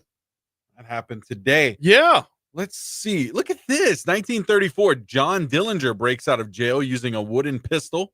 A wooden pistol. Gotta Man. love that. Let's see. Music Ingenuity news. right there, man. Yes, I know, right? 1956, music news here. Elvis Presley's first hit in Billboard Top 10, Heartbreak Hotel. Heartbreak Hotel was his first? Yeah. Okay. According to why not on this day. Speaking of music, 30 years later, 1986. Wait, whoa. I'm just now putting that timeline together. Did you say Star Spangled Banner became the national anthem in 1931? Yes. Wasn't it written in around the War of 1812? Yes, the lyrics were written in 1814. Took 120 years for that Yep. thing to... All right. Yeah, just to clarify, the lyrics were actually written in 1814, but it actually became, the national anthem. All right. Yeah. If you ever wanted a clear-cut example of how slowly Washington, D.C. can move, there you go. Hey, guys, have you heard this jam by Francis Scott Key? It's a banger. It's a banger. You took the words right out of my mouth. Speaking of bangers, music news here. 1986, Master of Puppets, the third album by Metallica, was released today. On this day in 1985, the first episode of Moonlighting premiered on TV. Bruce Willis, right? Bruce Willis, that's right. 1991, Los Angeles. Speaking of bangers, the theme song to Moonlighting was like by Al Jarreau. I haven't ridiculous. I haven't heard it in a while. Might have to get that going sometime. Yeah. 1991, Los Angeles police officers severely beat motorist Rodney King. The beating is famously captured on amateur video and later leads to riots when the police officers are acquitted. I did not realize that happened today. Yes. That following year, 92 here, U.S. President George H.W. Bush apologizes for raising taxes after pledging not to. Okay. So there's that. Well, yeah, well, he's the one that said, read my lips, no new taxes. Yeah. So. 2020 here, Super Tuesday, biggest voting day for Democrats selecting their presidential candidate, revives Joe Biden's campaign. Oh. He wins 9 states, while Bernie Sanders wins 4, including California. He revives Joe Biden's campaign. Adding the word campaign onto that sentence is important. Yes. Because otherwise you just revive Joe Biden. Right. Oh, I hope he's doing well. I'm sure he is. Anything else on this day? Nope. All right. Let's see. Moving on to birthdays here. Alexander Graham Bell at the top of this list. Okay. Along with that, let's see. Singer Camila Cabello. Cabello. Camilla. What? Camilla Cabello. Camilla Cabello. Or is it? See? Yeah. One of them you don't pronounce the L's, the other one you do. I know. Also, actress Jessica Biel today as well. Okay. Anybody else on your end? For birthdays, yeah, we got a few. I'm going through the sports list real quick. Former Saints wide receiver Michael Thomas was born on this day in 1993. Herschel Walker born on this day in 1962. And that's all I got. Yeah, all right. No problem. Deaths here. Slow day in deaths. I don't know. Danny well, you don't Kyle. have to complain about it. Danny Kaye is at the top of my list. Okay. Actor, comedian, and singer. Yeah. Anybody else on your end? Yeah, Danny Kaye was on here.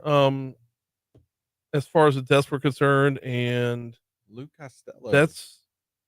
I mean, if we really want to dig, we got the German composer Pachelbel. Johann Pachelbel died on this day in 1706. If we really want to dig, yeah. And it'll be ever reaching because yeah, I don't know if anyone would recognize any of these names. Nope. No, let's call it right there. How about National Days today? Go for it. Canadian Bacon Day. I'm not celebrating anything Canadian anytime soon. What about Caregiver Appreciation Day? I'll take that a lot more. That? Or it could just be Lundi Gras. Let's do Lundi Gras. Lundi Gras it is. Let's roll with it. 8:14 Talk 107.3 FM WBRP. We are due up for a quick break. When we come back from that break, we'll have Moon Griffon. Before we take that break, got to remind you about the folks over at Vex European, VEX. Vex European, that's V as in Vinny. Do you drive a European vehicle? Then you need to know about Vex European. Go to vexeuropean.com, hit the little vehicles drop-down tab. See if your make of vehicles on there. If you happen to be James Bond, are you James Bond? You're Aston Martin, they can fix it. If you happen to be Magnum PI, they can fix your Ferrari. Same goes for Sonny Crockett from Miami Vice. They've got you covered. But it's not just the exotics, it's all the European vehicles. Just about all the European vehicles. Mercedes, BMW, Land Rover, Jaguar, Porsche. You know most of the list. But check out vexeuropean.com for the rest. Oh, by the way, once you're done looking at the vehicles tab, move over to the specials tab. See if you can't save $100 on your first visit over at vexeuropean.com. You'll find them on Benefit Drive in the backside of Industrialplex in real life. Online, you will find them at vexeuropean.com.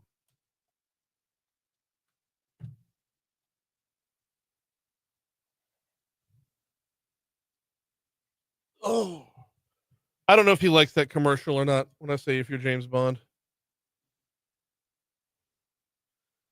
Oh.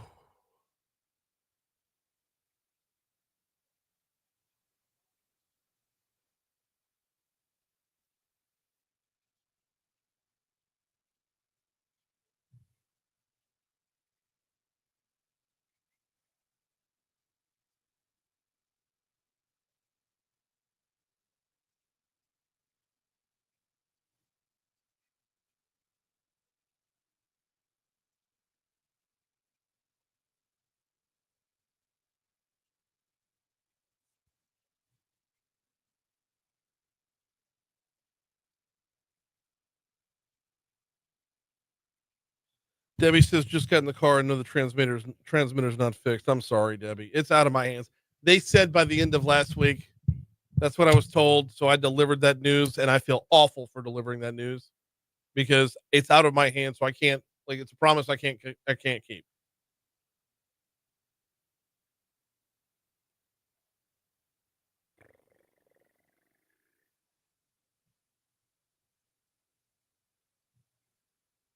Hey, going all right. How are you? What's happening? Oh, you been good? Doing all right. See what Moon's up to.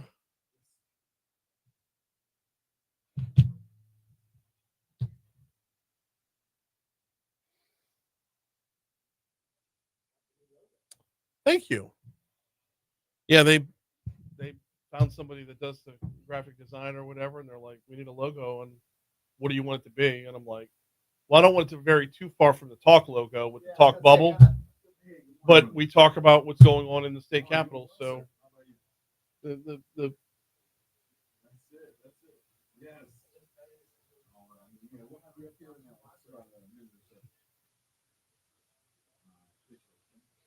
graphic designer couldn't draw hydraulic jacks.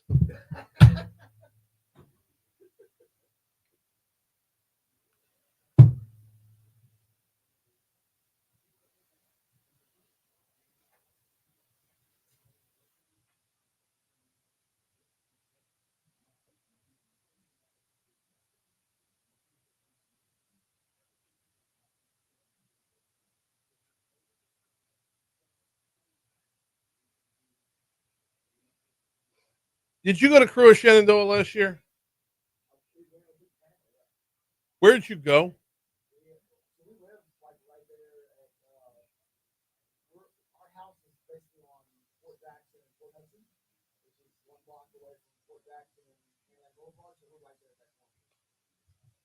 Okay, there's Antioch. Okay.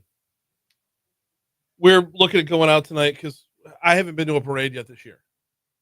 I've been working so much. Like normally we'll do Endymion on Saturday and we'll do Toth on Sunday. It's been a weird year this year. And all plans were to go to Rex tomorrow. And it's not 100% that we're going to get to do that because of the weather. So it's looking like Shenandoah might be the only parade we get in this year.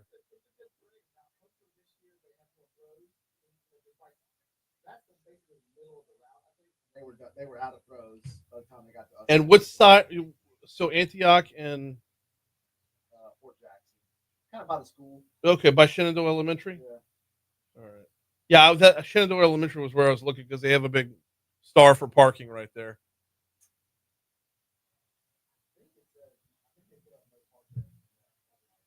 Okay.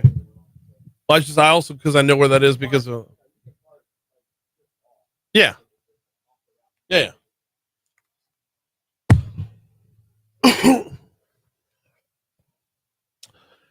Coming up on 820 at Talk 107.3 FM, WBRP, Mornings with Brian Haldane, rolling right along.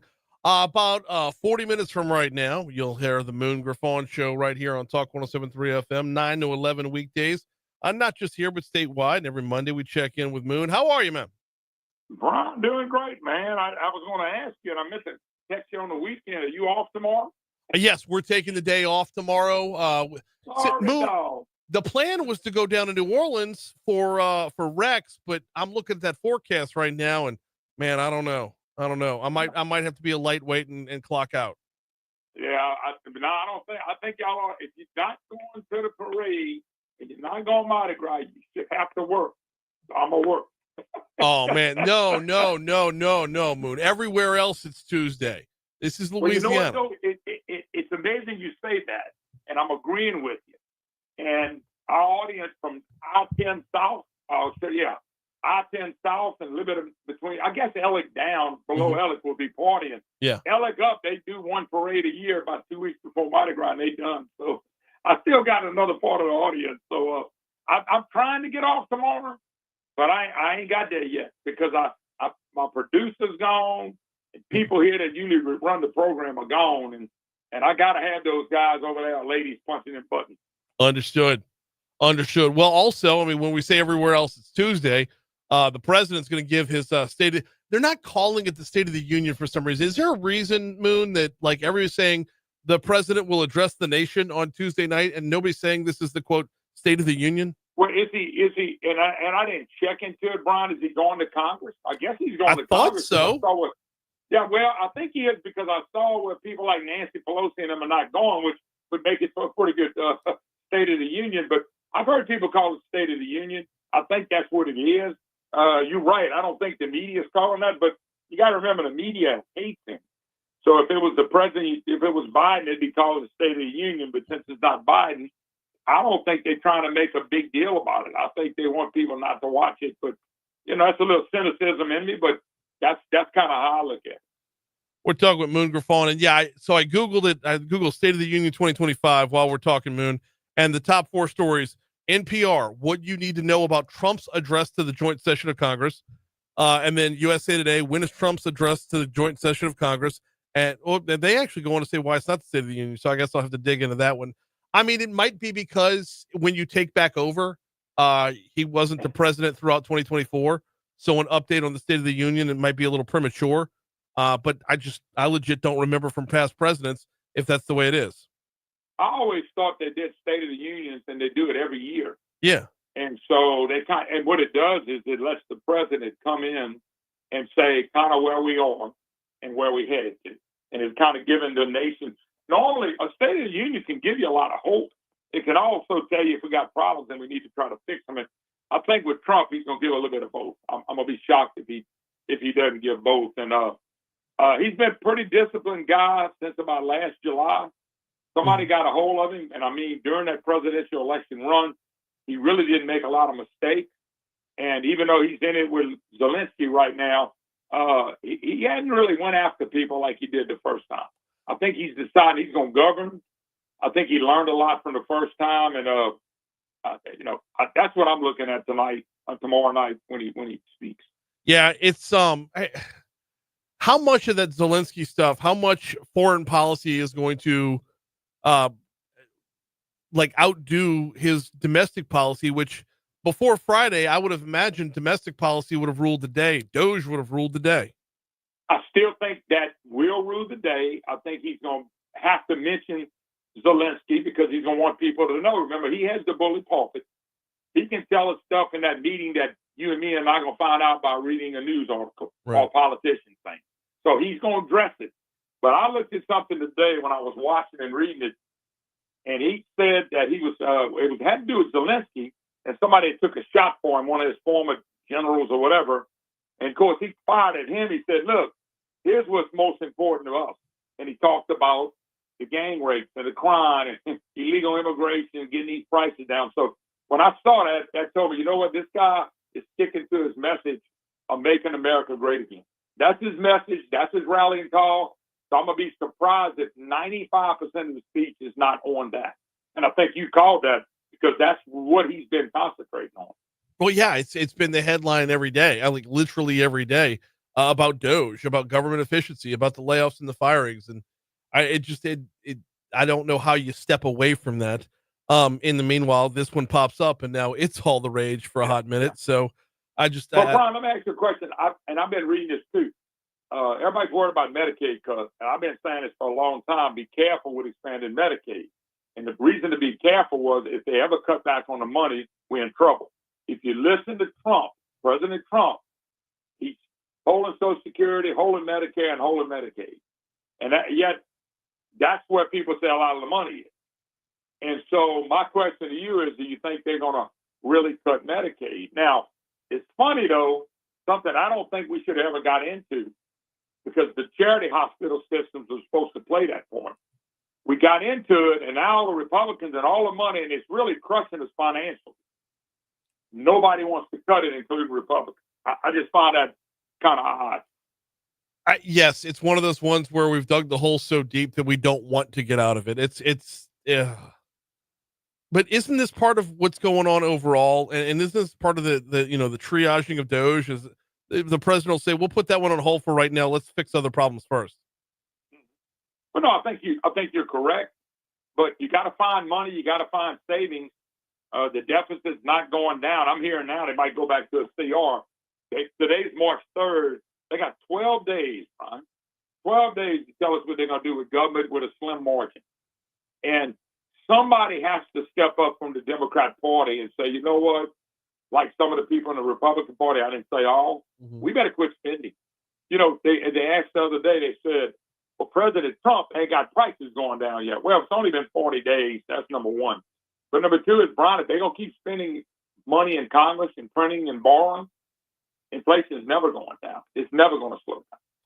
And that's what Congress, they understand that, but Trump can't do that in a day. If you go back and look under Reagan and some of this stuff with inflationary periods, it took 3 or 4 years. Right. It just doesn't happen overnight. Well, and every time you try to put your finger on the scale one way or the other, you exacerbate the other side of it, making it that much harder to have things balance back out at the end of the day. Yeah.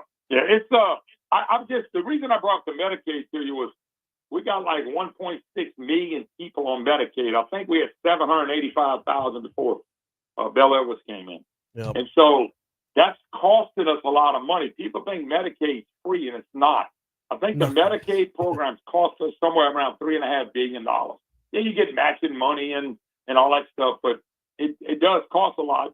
If we had a growing economy, Brian, people could get health insurance through their business, and that would be the best way to go, not making people dependent on the federal government. And that's my concern for Louisiana. We are so dependent on the federal government.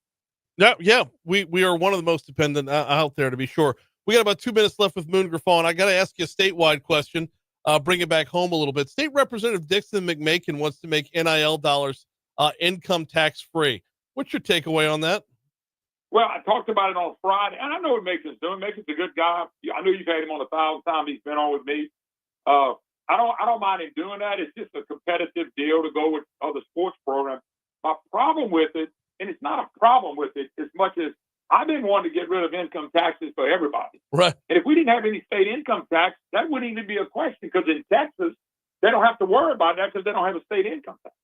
So I wish we would focus as hard on the people in Louisiana as we do sports and things of that nature. I think we go too far. Now, I'm not fussing at Macon. I'm not against what Macon's trying to do. I understand the competitiveness, and you know yourself, this will affect LSU more than any other university, because LSU is our university. That's our flagship. That is the number one university. Nobody's even close. No cut on anybody, but nobody's close. It affects them more than it affects the rest of us. I just wish we focus a lot on us, the people, the general people who live here and work here every day.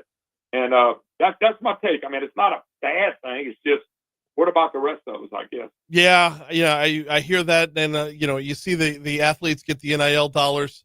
And then you see the student who's working his way towards an engineering degree. And he's trying to, shuffle 3 jobs to get out of school debt free. Where's his help at? Yeah, by the way, Brian, it's a great point. Engineer, how about somebody being a doctor that's going to go to school for 10, 12 years or whatever it takes to become a doctor? So that's all I'm saying. I'm a sports guy. You're a sports guy. We love it. Love LSU sports, football, whatever. But, what about the rest of it? And that's my big concern. And I'm not against it. I just think we concentrate on the wrong things sometimes.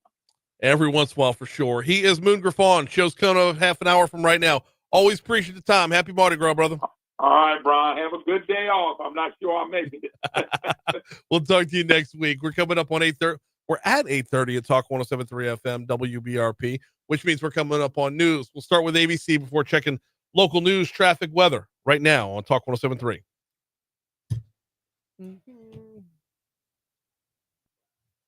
All right, come on over, Dwight. Oh, man.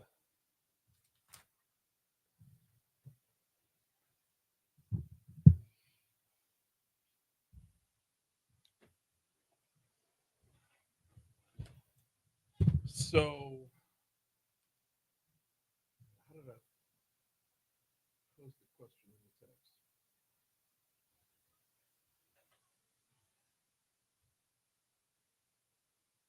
Okay, budget library.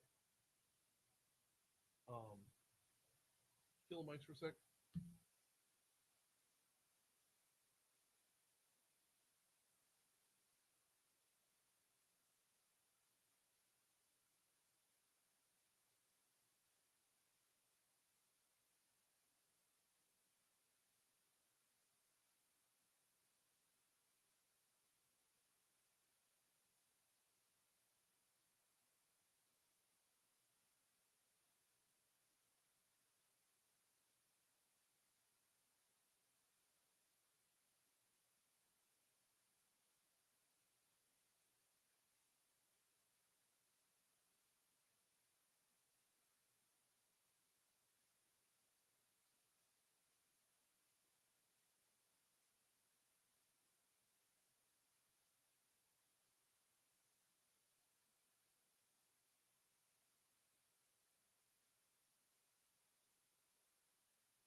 All right, we are looking at, believe it or not, a 60% chance of rain today. That is going to be over the next couple hours. It's like from 9 a.m. to 11 a.m. is where you're going to see that chance of rain roll through. Not going to be a whole lot of rain that goes along with it, but you might catch a couple drops on your windshield if you're out and about in traffic. Your high today is going to get up to 73. Overnight low tonight down to 58. Tomorrow is when we have our real problem. If you're heading down to New Orleans for Mardi Gras Day, just know that your drive home from New Orleans is likely going to include some thunderstorms. There's a 90% chance of rain tomorrow. We're going to see wind in Baton Rouge from 11 till 1, and then storms roll through from 1 till about 5 o'clock before starting to clear out on into the evening. Tomorrow's high 77 with an overnight low of 51. Now, the storms that roll through tomorrow are going to reset the cooler temps because Wednesday's high 66 with an overnight low of 39. Thursday's high 67 with an overnight low of 48. And then those cool temps will be over with on Friday when we get back up to 80 degrees. Right now it's cloudy and 56 in downtown Baton Rouge.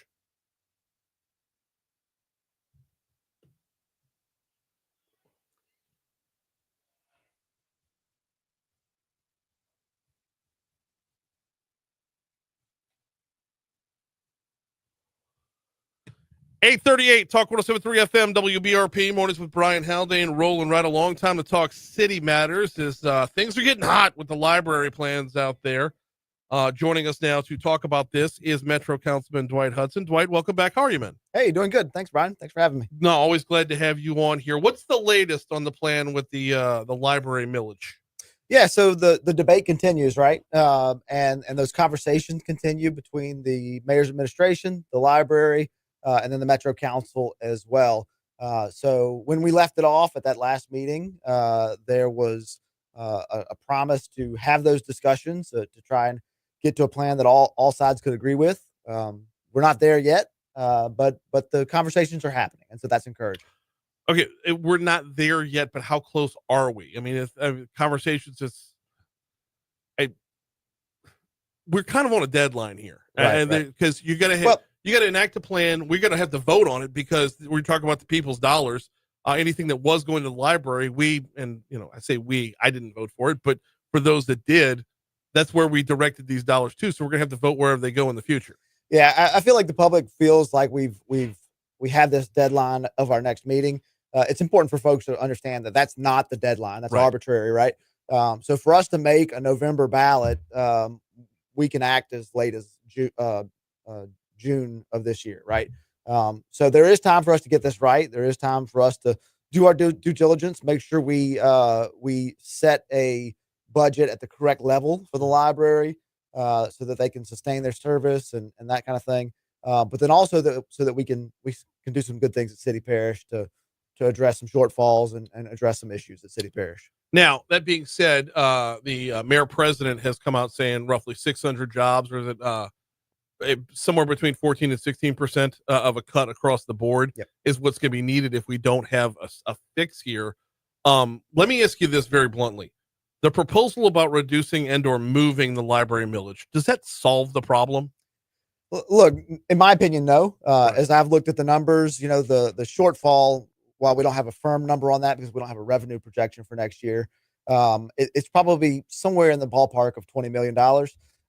And so what the mayor proposed doesn't address a $20 million shortfall completely. Mm-hmm. It will certainly help, right? It has a positive impact on our ability to navigate that shortfall, certainly.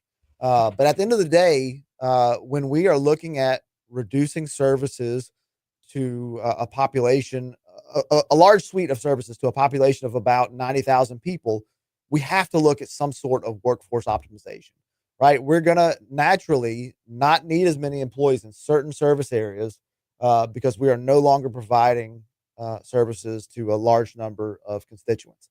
And so it's imperative.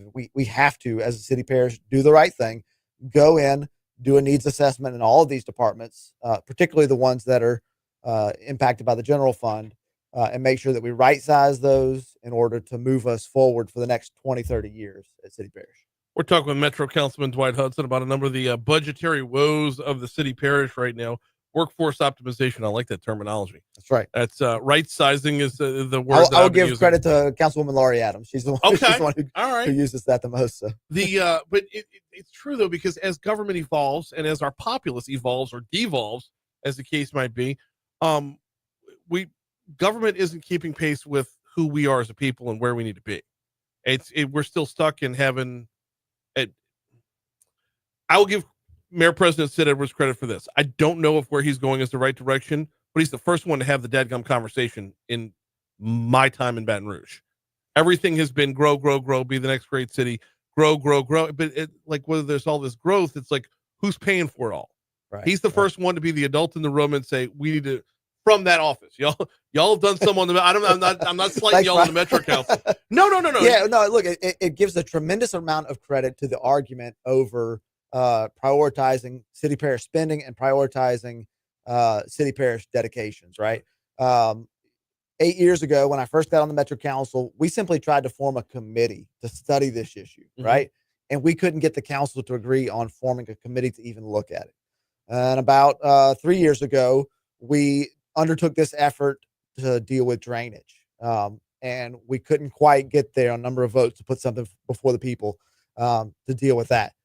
But now that we have the conversation starting in the mayor's office with the bully pulpit that office provides, right, and the intellectual knowledge coming from all the staff, we really have an opportunity to do something very big and very positive for the parish. And so I am confident that we will get to a plan. We will get to something that can win approval on the Metro Council and ultimately can win at the ballot. I'm not sure if that will happen within the framework of the mayor's current plan or if there's a new plan. We'll see what happens. But I am really encouraged by the conversation that is happening at City Parish right now. Let's talk about a couple of possibilities. And I know I'm asking you to speak in hypotheticals here because we don't know how the conversation is going to finish right now. But a couple of possibilities that are out there is that if the library is pitching reducing their millage, but they keep down to a certain level. I know the mayor wants to undedicate as much as is humanly possible, so it can be spread across as many places as possible. What happens if the library's idea is the one that rules the day? If the library's plan is the one that rules the day, then I think we miss a big opportunity. They have their millage in their plan set at 10.5, and I personally think that's too large of a budget for the library system. And so, look, that's why those conversations are happening on what is the appropriate millage for them to be set at, what is the appropriate funding level. I think that there's a big debate happening right now on what the dedications are, but also whether or not it should be completely undedicated. Right. Right. So I would say as somebody that deals with city parish budgets, I'd like to have as much flexibility as possible. Right. Yeah. But I understand from the constituents' perspective as well. Hey, we don't trust government. We've seen this happen before where somebody with good ideas comes in and sets the budget correctly. Then 10 years down the road, somebody changes it. Right. So I totally understand all that. And those are the conversations that are happening now is how to approach that. Well, and that's why you have the dedications because that's a two-way street too. You have the dedications to make sure that you can trust where it's going. You don't have to trust because it's dedicated. Right. We got Metro Councilman Dwight Hudson for a little while longer here on Talk 107.3 FM. If instead of the library's plan moving forward, the mayor's plan moving forward, will the library be the only one that's forced to undedicate? I don't think they should be, right? Right. In my previous efforts, we've looked at mosquito abatement, rodent control. And so, they have a 3-year fund balance currently. There's no reason to have a 3-year fund balance after you've just had 2 very large capital expenses and buying a new helicopter and building a very nice new building. So I think we got to look at them. And then, there are others. If we can get into a system where the council has more authority over over setting the millages for Breck and Katz, that's something to look at. But that's something that takes state legislation for us to look at further down the road. Katz is dealing with a whole other set of problems, right? Right. I almost hesitated to mention Katz just now because don't kick them while they're down, right. Dwight. My goodness. Oh man. So when we walk through all of this, let's go back around to the mayor's suggestion that 600 jobs are going to need to be cut. Is that y'all's job or his? So the mayor has the obligation to propose a budget. Ultimately, the council has to vote on that budget and pass it. But it is the mayor's obligation in our plan of government that they propose a balanced budget to us. So that would mean that any proposed cuts, any proposed jobs that need to be cut would have to come from his office. Correct. How much guidance do y'all have? How much input do y'all have on that front? It depends on the council person you ask, right? I try to be very involved in the budget process. I typically attend as many of the budget hearings as I can and make sure that the key departments that I think we need to focus on are involved in those hearings so that they get the attention that they deserve in the budget. But it really depends on how involved the council person wants to be. Have we gone department by department to see who's fat and who's lean? Because, I mean, when you look at, like, okay, I'll give you a perfect example. On the data.brla.gov, I mean, you look at, we're super heavy on police. Well, I don't say we're short on police officers, but when you look at who's employed, police department's number one, libraries number two, which is obviously why they're going to be in the crosshairs for the library. And then fire department's number three. After that, you have a huge drop off in how many people are actually working from department to department. So do we know who's lean right now and who's fat? Yeah, generally speaking, it is general fund departments are lean. And then if you have a dedicated revenue or if you're an enterprise fund, you're healthy or fat in some instances. Picking on the police department is a little not the right way. I'm not saying you're picking on them. No, I'm not. But you have to look at it as a need versus ability, right? And there's a tremendous need right now at the police department, obviously, because of our crime, and so there's a justification for them to have the revenue that they have. Last one before I get you out of here, and you know where I'm going with this one, and Haggai posted up in the chat as well. How much of this is just walking us up towards the deconsolidation conversation? It's always an interesting conversation to have. I continue to worry about deconsolidation because I know that the 2% sales tax available in the unincorporated part of the parish is not there to support services there, right? So I try to be conscious of that. But at the same time, there are signs that point to it. So it's something I'm looking at. I'm not in the camp of saying that we need to deconsolidate it at this point. But it is an interesting conversation that's evolving in the parish. I see. I find that every time I have the conversation, it walks inevitably down towards that path. So we're going to keep inching that way. He is Metro Councilman Dwight Hudson. Thank you so much for a couple minutes this morning. Thanks, Brian. We got Your Money Now coming your way in just a little bit. On the back end of Your Money Now, we'll check traffic one more time. When we come back, we will close it out with a little bit of the outside in. Stepping outside of East Baton Rouge Parish, that's coming your way next, right here on Talk 107.3 FM. 5 seconds early.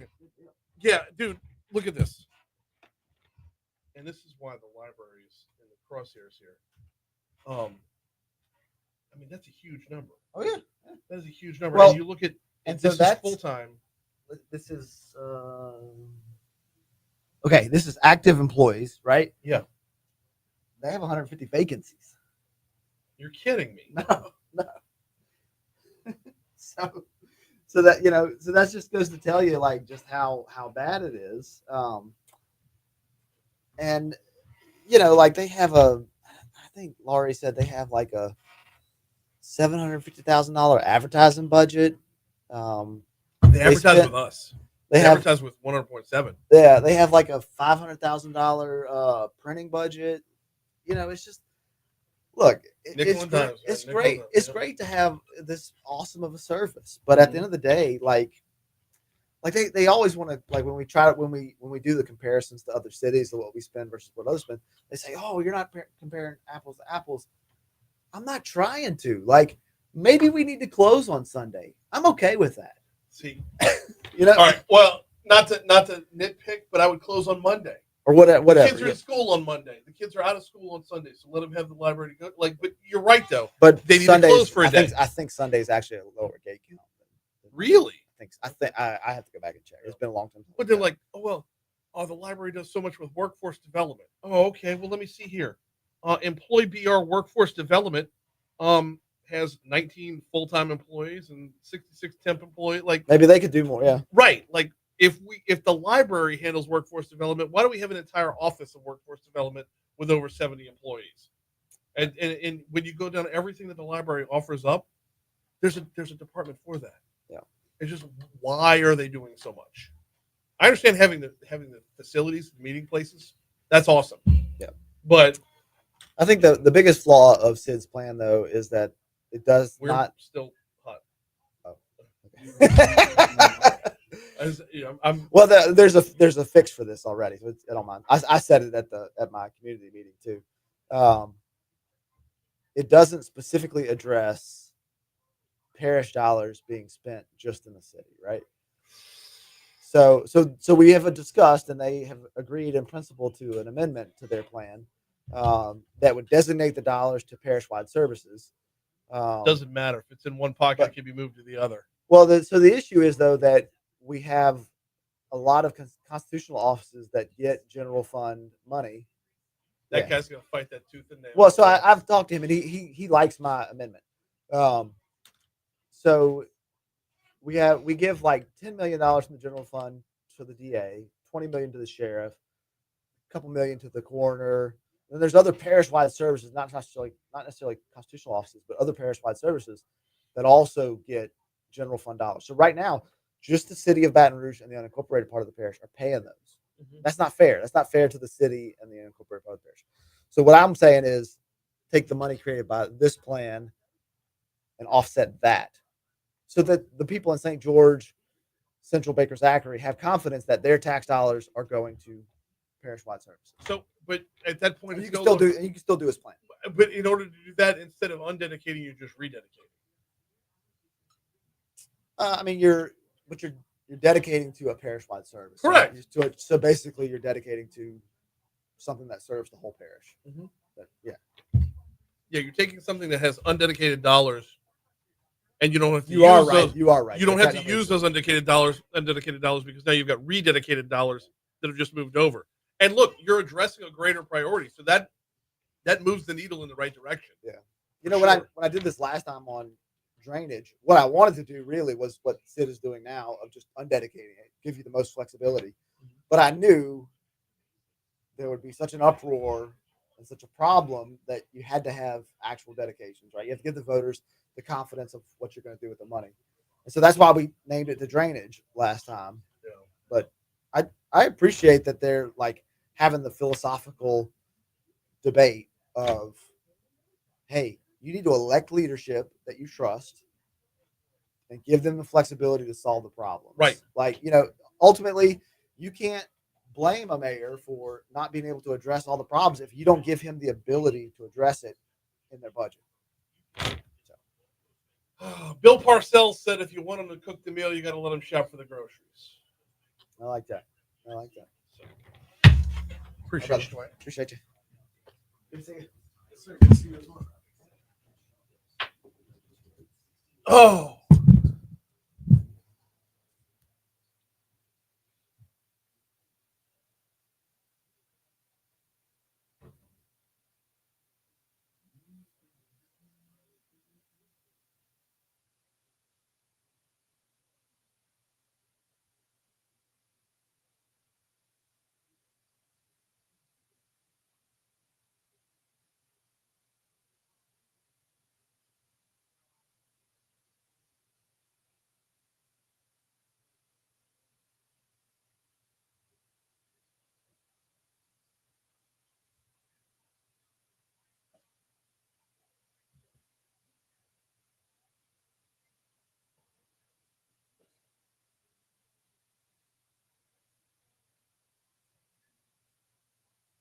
Yeah, once you get into the nitty gritty of what departments can get cut, it's very, very few.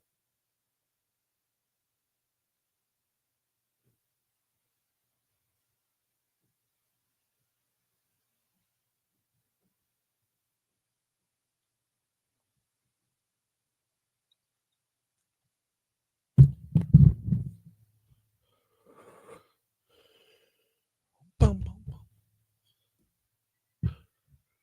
856 Talk 107.3 FM, WBRP, mornings with Brian Haldane, rolling right along. Thanks again to Metro Councilman Dwight Hudson for hopping on board. Oh, man, this conversation, I swear, I swear.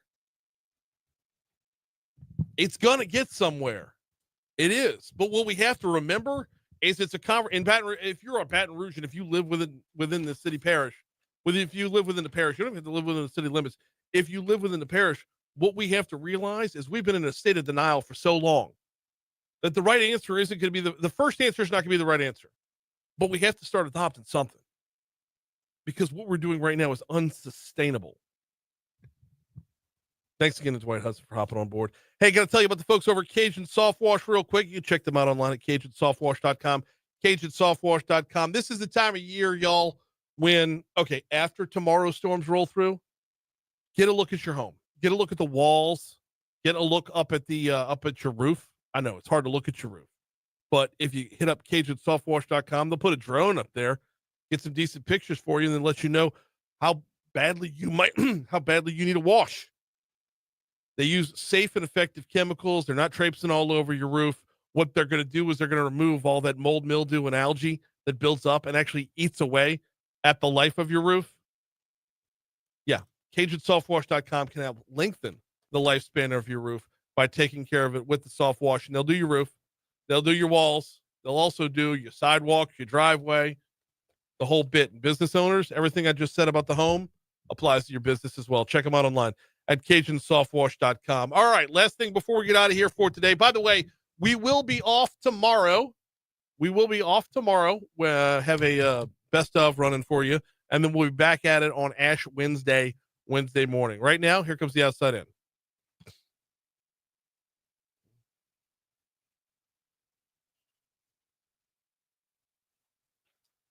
Starting off in Washington Parish, 5 people were injured, one of them critically, in a gang-related shooting that took place after a parade Sunday night. Police arrested 18-year-old Jamarian Anders following the shooting. The shooting took place shortly before midnight after the Pepe Mardi Gras parade up in Franklinton.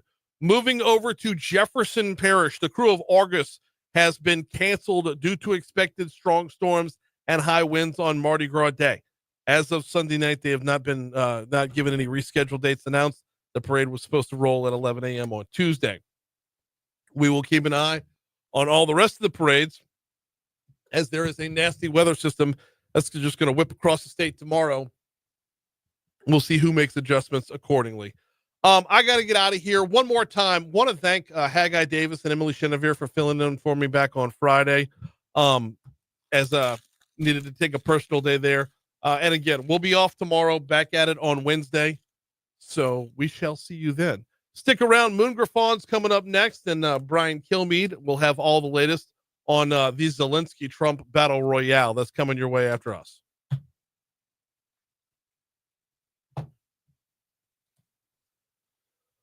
Okay, Facebook.